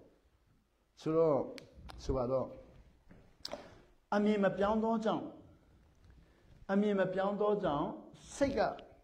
တအားနာကြီးသွားပြီသူဆိုးလို့ငါခံရတယ်လို့မြင်သွားပြီသူဆိုးလို့မမြင်နော်ခွန့်လွတ်ရမယ့်ဟာသူဆိုးတယ်လို့မမြင်ပဲနဲ့သူလည်းနော်သူရွေးချယ်ထားတဲ့ဟာနော်သူ့အခြေအနေကအဲ့နေရာမှာရောက်သွားပြီနော်သူအဲ့နေရာမှာနစ်နာနေတယ်လို့မမြင်ပဲနဲ့သူနစ်နာတာကိုမမြင်ပဲနဲ့သူဆိုးလို့ငါခံရတယ်လို့မြင်ရင်ကိုယ်ခံစားချက်ကခံစားလို့တဲ့ခါမှာခန္ဓာကိုယ်ကလည်းဘာဖြစ်သွားလဲမလိုအပ်တဲ့ပင်ပန်းမှုခါတာပေါ့ဆိုစိတ်ဖြစ်ကိုနာပေါ့စိတ်ထောင်းကိုကြည်နော်စိတ်ကထောင်းလာတော့ကိုယ်ကကြည်သွားတယ်ကိုယ်ကကြိုးစားအားထုတ်လို့ကြည်တာမဟုတ်ဘူးထောင်းလို့ကြည်တာပင်ပန်းတော့ဆိုကိုကြည်တော့တဲ့ကိုကသူခံစားရမယ်အခွင့်အရေးတွေမခံစားရတော့ဘူးပေါ့အဲ့လိုမခံစားရတော့ဘာဖြစ်လဲဒီဘက်မှာကျွန်တော်တို့ဝိညာဉ်ကတဲ့မနာခံခြင်းဘက်ကိုရောက်သွားတယ်ဆိုတော့အခုကျွန်တော်တို့နာခံပြီးအမြင်ပြောင်းလို့လွယ်တယ်နာခံပြီးခွန့်လွတ်လို့လွယ်တယ်နာခံပြီးလိုက်လျှောက်လို့လွယ်တယ်အခုကျတော့ဝိညာဉ်ကအလယ်ဘုံမှာမရှိတော့ဘဲနဲ့မနာခံတော့ဘဲနဲ့ဝိညာဉ်ကအလယ်ဘုံမှာမရှိတော့ဘဲနဲ့ဒီဝိညာဉ်ကအလယ်ဘုံမှာဆာဆောင်ဆူတောင်းခြင်းအဖြစ်နိုင်ငံတော်ထဲမှာဝင်တော့ဘဲနဲ့ဘာသာရေးတွေးခေါ်နဲ့ဒီမှာဝိညာဉ်ကအပြင်မှာထားပြီးတော့ဝိညာဉ်နော်ဝိညာဉ်ပြင်မှာထားပြီးတော့ခွန့်လွတ်ဖို့ရန်အတွက်နာခံဖို့ကိုမနာခံခြင်းမရှိတော့ဘာသာရေးသမားတွေပဲခွန့်လွတ်လို့ရမယ်ကျွန်တော်ကခွန့်လွတ်လို့မရဘူးအမြင်ပြောင်းဖို့ကဒီမှာနာခံခြင်းမရှိတော့ဘာသာရေးမှာပဲအမြင်ပြောင်းလို့ကျွန်တော်အမြင်ပြောင်းလို့မရဘူးနောက်ခန္ဓာကိုယ်ကလည်းနာခံခြင်းနဲ့ဥမဆောင်တော့ပဲနဲ့ဘာသာရေးလုံးမှာအသက်ရှင်မယ်ကျွန်တော်ကဘာသာရေးကိုပဲကျွန်တော်တွားပြီးတော့နာခံခြင်းကိုကျွန်တော်ရဲ့နော်အထဲမှာမရှိတော့ဘဲနဲ့ဘာသာရေးကျင့်ပြီးတော့ရယူဖို့တွားလို့လိုက်တဲ့ခါမှာတန်ရှင်းသောဝိညာဉ်တော်လမ်းပြမှုမပါတော့အမြင်နဲ့ကျွန်တော်တို့ခန္ဓာကိုယ်ခိုင်းတယ်ခွန့်လွတ်ခြင်းမပါတော့အမြင်နဲ့ခန္ဓာကိုယ်ခိုင်းတယ်မခန္ဓာကိုယ်ကလည်းစိတ်ထောင်းကိုကြည်ဖြစ်သွားတာပေါ့ဆိုအဲ့ဒါကိုအစာဆောင်ခြင်းနဲ့ဆုတောင်းခြင်းအပြင်ဒီဝိညာဉ်ဟာအထဲလာဖို့ဖြစ်နိုင်တယ်ဆိုဝိညာဉ်အထဲမှာရောက်လာပြီးနာခံရင်တဲ့နော်ဝိညာဉ်ဆိုးရအလုံးလည်းမောင်းထုတ်လို့ရတယ်နော်အမြင်မှာလည်းအကုန်လုံးပြောင်းလို့ရတယ်နော်ခံဆက်ချက်အလုံးလည်းပြောင်းလို့ရတယ်ခန္ဓာကိုယ်အလုံးလည်းပင်ပန်းမဲ့နေရာအလုံးလည်းကယ်လို့ရတာပေါ့စားတောက်တာတော့မှမိမိအယတ္တရှိတယ်ဆိုတာနဲ့မစားဘဲနဲ့နော်အယတ္တရှိတယ်ဆိုတာနဲ့နာခံခြင်းနဲ့စားရင်အဲ့ဒီမှာတော့နာခံခြင်းစားတာကိုပြောကြည့်မယ်နော်အစားအတောက်ကိုဆေးလို့စားပါအစားအတောက်ကိုဆေးလို့မစားရင်ဆေးကိုအစားအတောက်လို့စားမဲ့အချိန်ရောက်လာလိမ့်မယ်ဆိုတော့ခန္ဓာကိုယ်တအားဖြည့်ဆည်းသွားပြီဆိုရင်တော့ဆေးကိုစားတောက်လို့စားတော့မနေ့မှလည်းဆေးနေ့လည်းမှလည်းဆေးညနေမှလည်းဆေးဆိုဆေးရစားတောက်ဖြစ်လာမယ်နော်အဲ့ဒါနာခံခြင်းမပါတော့ရပါတော့ထို့နည်းကောင်အမြင်မှလည်းပဲနာခံခြင်းမပါဘဲနဲ့ကြိုက်တာစဉ်းစားရင်နော်ကြိုက်တယ်လို့စဉ်းစားကြိုက်တယ်လို့တွေးခေါ်ကြိုက်တယ်လို့နေရင်နော်ကဲနာခံခြင်းနဲ့မစင်စားပဲနဲ့ကြိုက်တယ်လို့စဉ်းစားမယ်ဆိုရင်အသက်ကြီးလာတဲ့ခါမှာတော့စဉ်းစားတာရဲ့ဂျုံဖြစ်သွားမယ်စဉ်းစားသမျှအလုံးဂျုံဆိုတော့ဘဝပြတ်သွားရင်နောက်ပြီးတော့နာခံခြင်းနဲ့ခွင့်မလွှတ်ပဲနဲ့နော်စိတ်ဆိုးတာတွေစိတ်တူတာတွေစိတ်နာတာတွေခါးတိတာတွေကိုပဲစဉ်းစားမယ်ဆိုရင်အသက်ကြီးလာတဲ့ခါမှာတော့စိတ်တူခြင်းခါးတိခြင်းရဲ့ဂျုံဖြစ်သွားမှာပေါ့ဆိုတော့ဒီဘက်မှာလည်းဆေးကိုလည်းစားလို့စားမယ်ခန္ဓာကိုယ်လည်းဆေးရဲ့ဂျုံနော်ခံစားချက်လည်းခါးတိခြင်းရဲ့ဂျုံနော်ဟိုအတွေးခေါ်ယူစားလည်းအမြင်ချင်းချင်းရဲ့ဂျုံနေဖြစ်သွားတာပေါ့နော်ဆိုတော့အဲ့ဒါတွေအားလုံးဟာနော်ကျွန်တော်လူသားဘက်ကနော်အာဒမ်ကမနာခံခဲ့လို့ကျွန်တော်တို့နာခံခြင်းမပါဘဲနဲ့စဉ်းစားခဲ့ဘူးတယ်နာခံခြင်းမပါဘဲနဲ့ခံစားခဲ့ဘူးတယ်နာခံခြင်းမပါဘဲနဲ့လိုက်လျှောက်ခဲ့ဘူးတယ်ဆိုတော့အဲ့ဒါတွေအားလုံးဟာတဲ့အစာဆောင်ခြင်းဆုတောင်းခြင်းအပြင်ဘုရားခင်နာခံခြင်းအလေဘဟုပြန်ထားလို့ရတယ်ဒီမှာကျွန်တော်ရဲ့ဝိညာဉ်ကအလေဘဟုမှာပြန်ထားတဲ့ခါမှာ spirit က ဘသူနာခံရမလဲလို့မေးလာတဲ့ခါမှာတော့နော်တန်ရှင်သောဝိညာဉ်တော်ကလမ်းပြလာနာခံရင်တော့အထီရောက်ဆုံးပေါ့နော်ဝိညာဉ်တော်ကလမ်းပြမယ်လို့ပြောတော့တခင်ဆိုတာတင်တို့သည်တဲ့နော်တန်ရှင်သောဝိညာဉ်တော်ကအလုံးစုံလမ်းပြလိမ့်မယ်ဆိုတော့ကျွန်တော်ကျမ်းစာဖတ်တာလဲဝိညာဉ်တော်လမ်းပြဖို့လိုတာပေါ့လူတွေနဲ့ဆက်ဆံရင်လည်းဝိညာဉ်တော်လမ်းပြဖို့လိုတာပေါ့ဘယ်သူနဲ့ပဲဆက်ဆံမြန်မာလူမျိုးနဲ့ချင်းလူမျိုးနဲ့ဆက်ဆံရင်လည်းဝိညာဉ်တော်လမ်းပြဖို့လိုတော့အခုကျွန်တော်ချင်းလူမျိုးတွေအခုကျွန်တော်ဆိုရင်2020နောက်ပိုင်းပေါ့နော်လူချင်းခရစ်ယာန်တွေအားလုံးကကျွန်တော်မုန်းလာတာပေါ့တတ်ချင်လာတာပေါ့ဆိုတော့ဘုချုံမင်းအောင်လှိုင်ရဲ့တပည့်နော်ဘုချုံမင်းအောင်လှိုင်ဖက်ကပါတယ်တဲ့ကျွန်တော်ကမဟုတ်ဘူးနာခံချင်းနဲ့တွားနေတာဘသူကမှမှားတယ်လို့မြင်တော့မမြင်တော့မှားတဲ့လူကိုလည်းခွန့်လွတ်ဘသူမှမကောင်းဘူးလို့မမြင်တော့မကောင်းတဲ့လူလည်းခွန့်လွတ်တယ်အခုကျွန်တော်တကယ်တမ်းဆိုမြန်မာနိုင်ငံနေရလေဘုချုံမင်းအောင်လှိုင်တစ်ခါမှမတွေ့ဘူးတွေ့လည်းမတွေ့ဘူးကျွန်တော်လည်းတွေ့တာအရက်သမားတွေနဲ့ပဲတွေ့တာအရက်သမားတွေဘိန်းသမားတွေဆေးလိပ်သမားတွေနော်တဏီကိုမူတဲ့လူတွေခိုင်နီသမားတွေကိုညာသမားတွေနော်သူတို့နဲ့ပဲတွေ့တာကျွန်တော်သူတို့ပဲခွန့်လွတ်နေတာသူတို့ပဲခွန့်လွတ်နေတာနော်ဘာဖြစ်လို့လဲကျွန်တော်စိတ်အမြင်နဲ့မဟိုတုန်းကအထင်သေးတဲ့လူတွေအားလုံးကိုနော်ကျွန်တော်အခုတော့ပေါက်သွားပြီလေအိုးကျွန်တော်ကတရားသူကြီးမှမဟုတ်တာကျွန်တော်ကတန်ရှင်းတော့နော်ပြတဲ့အတိုင်းခွန့်လွတ်ရမယ်ဆိုတော့အမြင်ပြောင်းတဲ့ခါကျတော့ခွန့်လွတ်တာတအားလွယ်တယ်အမြင်ပြောင်းပြီးတော့ခွန့်လွတ်တာလွယ်ဆုံးအမြင်မပြောင်းဘဲနဲ့ခွန့်လွတ်တာတော့နှက်ချိနော်ကိုအတင်းခိုင်းတာပေါ့နော်လူတယောက်ကိုအမြင်မပြောင်းဘဲနဲ့အိုးသူတခိုးသူကမနေ့ကခိုးတာငါကိုယ်တိုင်တွေ့တယ်ဆိုသူကတခိုးပဲဆိုအမြင်ကနေပြီးအိုးသူဘဝအခြေအနေမပေးလို့နော်ခိုးတာဆိုရင်ခွန့်လွတ်ဖို့လွယ်တော့မိဘမကြွေးနိုင်လို့လားနော်မိဘအတိုင်းဝိုင်းမှာမနာခံခြင်းများလုံးလို့လားသူ့မိဘဘဝနေပြီးတော့မနိုင်မနှင်းမှုတွေအလုံးတွန့်တင်မှုမရှိလို့လားခိုးတယ်ဆိုကျွန်တော်သူ့ကိုခွန့်လွတ်ပြီးတော့ဒီနေ့မခိုးအောင်ကျွန်တော်အခုညီလို့ရမယ်ဆိုရင်ခွန့်လွတ်လို့ရသွားပြီဒါပေမဲ့ဒီတခုငါတို့အိမ်ဝင်လာရင်တော့တာသမီးပါအကုန်လုံးပြည့်စည်မယ်ဆိုရင်တော့ခွန့်လွတ်လို့မရတော့အခုတာသမီးပါပြောလဲဟေးငါသားသူနဲ့မပေါင်းနဲ့ဆိုတာဘာဖြစ်လို့လဲမေးဆိုတော့တခုမျိုးအမေကလည်းလို့မပြောဘူးသူခိုးတာဆိုတော့မတွေ့ဘူးသူကျွန်တော်သားကသူခိုးတာမှမမြင်ဘူးလားဆိုသူလည်းမှန်တယ်လေသူခိုးတာမမြင်တော့နေပါနာလေလေငါပြောတာပဲယုံနော်သူ့အမျိုးအလုံးကတခိုးမျိုးကြီးဆိုအဲ့ဒါကိုအိမ်ပြကြားတယ်အိမ်ပြလူတွေကကြားတယ်ဆိုချင်းစကားမှာပြောတယ်တာသမီးရမလိမ်မာလာဘူးတဲ့အိမ်ပြလူလိမ်မာကုန်တယ်ဆိုတော့သူကကြားနေတော့အိမ်ပြလူတွေလိမ်မာကုန်ပြီအဲ့ဘာဖာအမဖာဖင်လို့အဲ့ဘာဖာဖင်ဒီအိမ်မှာဆုံးသွားတဲ့တန်နေအားလုံးကတာသမီးနာတဲ့မဝင်တော့အတင်းခိုင်းတာကိုအိမ်ပြလူကကြားတော့အိမ်ပြလူကလိမ်မာသွားတယ်တာသမီးကိုသူကဘာလဲမရှင်းပြဘဲနဲ့အတင်းခိုင်းတာကိုမပေါင်းနဲ့မတွားနဲ့မလာနဲ့အဲ့လိုမဟုတ်ဘဲနဲ့အတိတ်ပေကိုနော်နားလေတဲ့ထီပြောပြခဲ့ရင် तू ကရည်ရွယ်ချက်ပြောင်းသွားမယ်အတိတ်ပေနားလေတဲ့ထီပြောပြရင်အကျိုးကျေးဇူး तू နားလေမယ်ကျွန်တော်ကအတိတ်ပေကိုမရှင်းပြဘဲနဲ့အတင်းခိုင်းတဲ့ခါကျတော့အမြင်ဟောင်းကအတင်းခိုင်းအမြင်ပေါ့ဘလောက်ပဲကောင်းပါစေအတင်းခိုင်းရင်မနာခံခြင်းဖြစ်သွားပြီဘလောက်ပဲမှန်ပါစေအတင်းခိုင်းရင်မနာခံခြင်းလာတယ်ဆိုမိမိကပါလေအတင်းခိုင်းတဲ့ဟာမနာခံခြင်းအလုံးရဲ့အရင်မြစ်ဟာဖြတ်လန်းပေါ့ဘယ်အရာမဆိုလွယ်လွယ်လေးနဲ့ရချင်တဲ့ခါမှာမနာခံခြင်းစလာတော့ဆိုဒီနေ့မှာတော့အစာရှောင်ဆူတောင်းခြင်းအပြင်ကျွန်တော်တို့စာဆုံးပြမိမိရဲ့ခန္ဓာထဲမှာရှိတဲ့ယောဂလည်းချက်ချင်းဆူတောင်းချက်ချင်းပြောက်ဆိုတာမျိုးမဟုတ်ပဲနဲ့စာရှောင်ရင်းဆူတောင်းရင်းနဲ့တဖြည်းဖြည်းနဲ့ပျောက်သွားတာလေသူ့နှုံးလေးနဲ့သူ့မှာလည်း process ရှိတယ်နောက်ပြီးတော့စာရှောင်ဆူတောင်းခြင်းအပြင်အမြင်ပြောင်းတာလည်း process ရှိတယ်နှလုံးသားပြောင်းတာလည်းဖြည်းဖြည်းလေးနဲ့ခန္ဓာကိုယ်ကျမ်းမာတာလည်းဖြည်းဖြည်းလေးနဲ့ကျွန်တော်ဆိုရင်ခုနော်ဒီဘက်ခြေတော့ရက်40ရှောင်းတော့ထိခိုက်သွားတာအခု33နှစ်ရှိပြီဒီနှစ်မှတအားပြောင်းလဲသွားတာ33နှစ်ကျမ်းမာလာတာ33နှစ်လုံးမကျမ်းမာဘူးလေတခါလေခရီးသွားရင်ခြေတော့ရောင်းဒီလောက်ဖြစ်သွားတယ်နော်အဲ့ဒါဆရာဝန်ပြည့်ဆရာမပဲဘယ်တော့မှကောင်းမှာမဟုတ်ဘူးလေနော်တနေ့နေ့တော့ဖြတ်ရမှာပေါ့ဆိုတော့ခမည်းဆရာဝန်နဲ့ကျွန်တော်သိအောင်ဆရာမမသိတော့ခမည်းအရက်တောက်ရင်ဖြတ်မယ်ဆေးလေးတောက်ရင်ဖြတ်မယ်ကိုညာဝိုင်းရင်ဖြတ်မယ်ဆိုတော့ကောင်းလေဆရာဝန်တွေကနော်ကျွန်တော်ကလည်းအရက်တောက်လာရင်ဒါဖြတ်မယ်ဆေးလေးတောက်ရင်ဖြတ်မယ်ကိုညာစားရင်ဖြတ်မယ်တွေးတူးဖြစ်ရင်ဖြတ်မယ်စီးချိုဖြစ်ရင်ဖြတ်မယ်ဆိုတော့ ကျွန်တော်တို့ကဆေးလေးတောက်တာတော့ရက်တောက်တာတော့စိတ်ချဖြစ်တာတော့ဒီဟာကြောက်ဒီဟာကျွန်တော်ရဲ့လမ်းပြတ်သူအကယ်၍46လောက်တအားကြမ်းမှခဲရင်မဖြစ်နိုင်တဲ့ဘာမှမရှိဘူးတောက်ချင်တာတောက်နောင်တရအခုယနေ့ယုံကြည်သူတွေပါလေလှုပ်ချင်တာလှုပ်ဝန်ခံနောင်တရလှုပ်ချင်တာလှုပ်ဝန်ခံနောင်တရဆို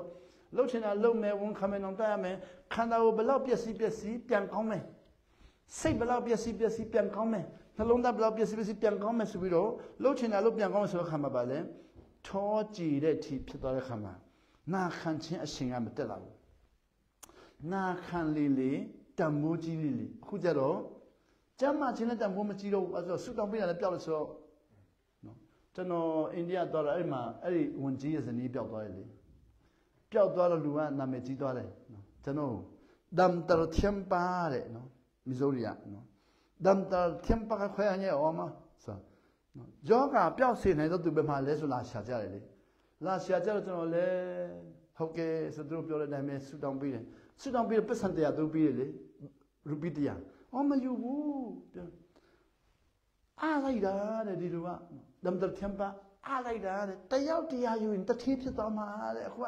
တယောက်တရားမယူဘဲနဲ့ဆုတောင်းပေးတာတဲ့တော်ဘာမာဒီဘာမာကတာအားရပဲတဲ့နော်စေခံဖွင့်တဲ့လူတွေဖြစ်တာပဲ तू ကဆုတောင်းပေးတယ်ပြောက်တယ်ဆိုတော့တတိဖြစ်မှာဒါသူတို့အမြင်ကျွန်တော်တို့အပြစ်တင်ပိုင်ခွင့်မရှိဘူး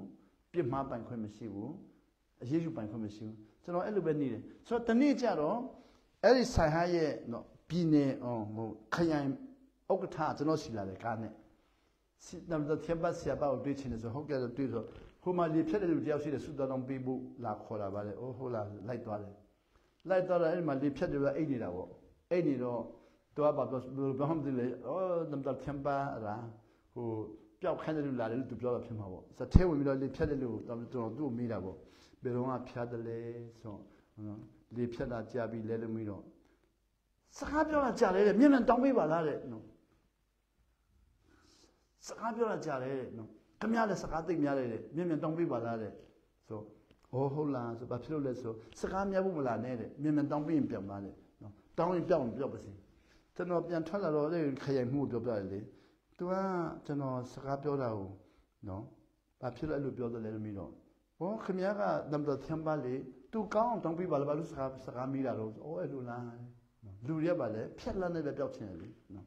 သူတို့ကိုနာခံခြင်းပဲမိတ်ဆက်ပေးမယ်လို့တော့သူမကြိုက်တော့ဆိုဆိုင်ဟာတို့ကမှလေခရိယန်မီဇိုရမ်ခရိယန်တွေကလေနာခံခြင်းမိတ်ဆက်ပေးလို့လည်းမခံဘူးဆူတောင်းပေးတာနော်ခုအစာဆောင်တာတော့မှသူတို့ကမှလည်းနာခံခြင်းဘက်ကိုတွားဖို့တည်းဆိုမဟုတ်ဘူးအံ့ဩဖွယ်ဖြစ်ဖို့ပဲဟောတယ်ဆိုအံ့ဩဖွယ်ရတဲ့အံ့ဩဖွယ်ဖြစ်ဖန်များလုံးရင်လူတွေကပေါ့ဆမှုတာအများသွားပြီနာခံခြင်းမရှိတော့ဘူးအဲကြောင့်တခင်ခရစ်တော်ပြောတယ်ရှင်ယောဟန်ခန်းကြီး6အငယ်1ကနေပြီးတော့ခုနမနေ့ဟာပေါ့တင်တို့ငါအံ့ဩဖွယ်လုပ်ပေးတိုင်းနောက်ကလိုက်လာတယ်တဲ့နာခံခြင်းပြောရင်ပြေးကုန်ပါဆိုတော့သူကနာခံခြင်းလည်းပြောတယ်ပေါ့အလုံးပြေးသွားပြီတရားမှမရှိတော့ဘူးဆိုနာခံခြင်းမိတ်ဆက်တဲ့ပုံပြေးအံ့ဩစင်းလို့လည်းပုံလောက်ရောက်လာနော်အံ့ဩခြင်းအံ့ဩဖွယ်လုပ်ရင်လူတွေက4-5 ထောင်ရောက်လာတယ်နာခံခြင်းပြောတဲ့ပုံလုံးပြေးဆိုတော့နာခံကြတဲ့ပုံလုံးပြေးနောက်ဆုံးမှခရစ်တော်တပါးတဲ့ကားတိုင်းပေါ်မှာတယောက်လည်းနာခံသွားတာပေါ့တရားမှမရှိတော့ပြေးကုန်လို့လားဆိုတော့ဒီတန်ဖိုးရှိတာကိုလူတွေကလေးတယ်လို့ပြောပြီးတော့နော်နတ်ဖြက်လန်းတဲ့ယောဂပြောင်းမဲ့အရာတွေကိုယုံကြည်ခြင်းနဲ့တော့သူကလိုက်စားတော့ခုခရစ်ယာန်တွေပါလေယုံကြည်ခြင်းနဲ့အခုခေတ်စကားလုံးပြောမယ်ဆို extraordinary ပေါ့နော် supernatural ပေါ့နော်အော်ဘွယ်လှုပ်လေလူတွေကအထင်ကြီးတယ်ပြိတ္တများလေဆိုတော့အဲ့ပြိတ္တများတဲ့နေရာမှာခုနပြောတဲ့နာခံခြင်းအနေဆုံးနေရာရောက်သွားတယ်နော်ကျွန်တော်ဖိလစ်ပိုင်မှာဆိုရင်ဖိလစ်ပိုင်ဂျာဆောင်တဲ့တုန်းကမော်ရစ်စရိုလိုဘယ်နေဟင်းတို့လာပြီးဆိုရင်လူက2 သိန်း3 သိန်းနော်ကျွန်တော်ဖျားရှိကူစားတယ်ကျွန်တော်လည်းမှပြေးတာပေါ့တောင်းကြထိုင်ခုံလူပြီးတော့ကြံဖြစ်ကြတယ်တယောက်နော်ကျွန်တော်တို့လည်းထိုင်ခုံလူတော့မရတော့စိတ်ဆိုးတယ်တခါကျတော့လူတယောက်ကတကားကိုလက်တင်းနဲ့ထိုးတယ်လေနော်ထိုင်ခုံမရတော့လို့ဖိုင်းလက်ဆိုတော့ကျွန်တော်ပါလေအော်ဘယ်နမလက္ခဏာများလေလူတွေကပါလေဖြက်လန်းများလေရံဖြစ်တာများလေထိခိုက်တာများလေနော်ထိခိုက်တာများလေဆိုနာခံခြင်းနဲ့ကြတော့ slowly ပေါ့သူ့ရဲ့နှလုံးသားလေးတော်တဲ့ခါမှာနာခံခြင်းနဲ့ကောင်းကြည့်ရတာများတယ်အဲဒါကျမ်းစာဖတ်တဲ့ခါမှာဒီတစ်ခါလေးအခုခေတ်ယုံကြည်ခြင်းနဲ့ သွားတဲ့လူနဲ့ဒီကျမ်းစာနဲ့မကိုက်တဲ့ဟာတွေများတာပေါ့။ဘာမကိုက်လဲဆိုတော့ကပ္ပဦးကျမ်းစာဖတ်တာနဲ့အဲနောက်ဒီသူ့အသက်60မှာဘုရားသခင်နဲ့တွေ့တယ်။ဟဲ့၄နိုင်ထိုးတယ်။ဘုရားသခင်နဲ့မိတ်ဆွေဖြစ်တာနှစ်ပေါင်း300ဘယ်နှစ်ယောက်လဲဘယ်နှစ်ယောက်လဲတယောက်တည်းအဲ့လို2ယောက်မဖြစ်သွားတယ်ဘယ်လို3ယောက်ဖြစ်သွားတယ်ဘာဖြစ်4ယောက်ဖြစ်သွားတယ်သူမိမလည်းပါလာတယ်မပါဘူးသူ့သားသမီးလည်းပါလာတယ်မပါဘူးနှစ်ပေါင်း300ရံဖျက်ခင်မိတ်ဆွေဖြစ်တယ်လူတယောက်နဲ့မိတ်ဆွေဖြစ်တဲ့နေရာမှာကောင်းဖို့လိုသလားမှန်ဖို့လိုသလားနာခံဖို့လိုလားသူ့ဝက်ချက်ကျွန်တော်မိတ်ဆွေနဲ့နာခံလို့မိဘတော်မှကျွန်တော်မှလည်းမနာခံတော့ဘူးမိတ်ဆွေအိမ်မှာနေပြီးတော့မိဘဟေးပြန်လာတော့ဆိုမလာသေးဘူးဟေးပြန်လာတော့မလာကျွန်တော်ဆွေငယ်တော့မိတ်ဆွေအိမ်မှာသွားနေတော့ပြန်လာတော့လို့ခေါ်လာမပြောင်းည9 နာရီချိအမေကခေါ်တယ်7 နာရီမှအိမ်ပြန်မယ်ဘာလို့ပြန်မလာလဲ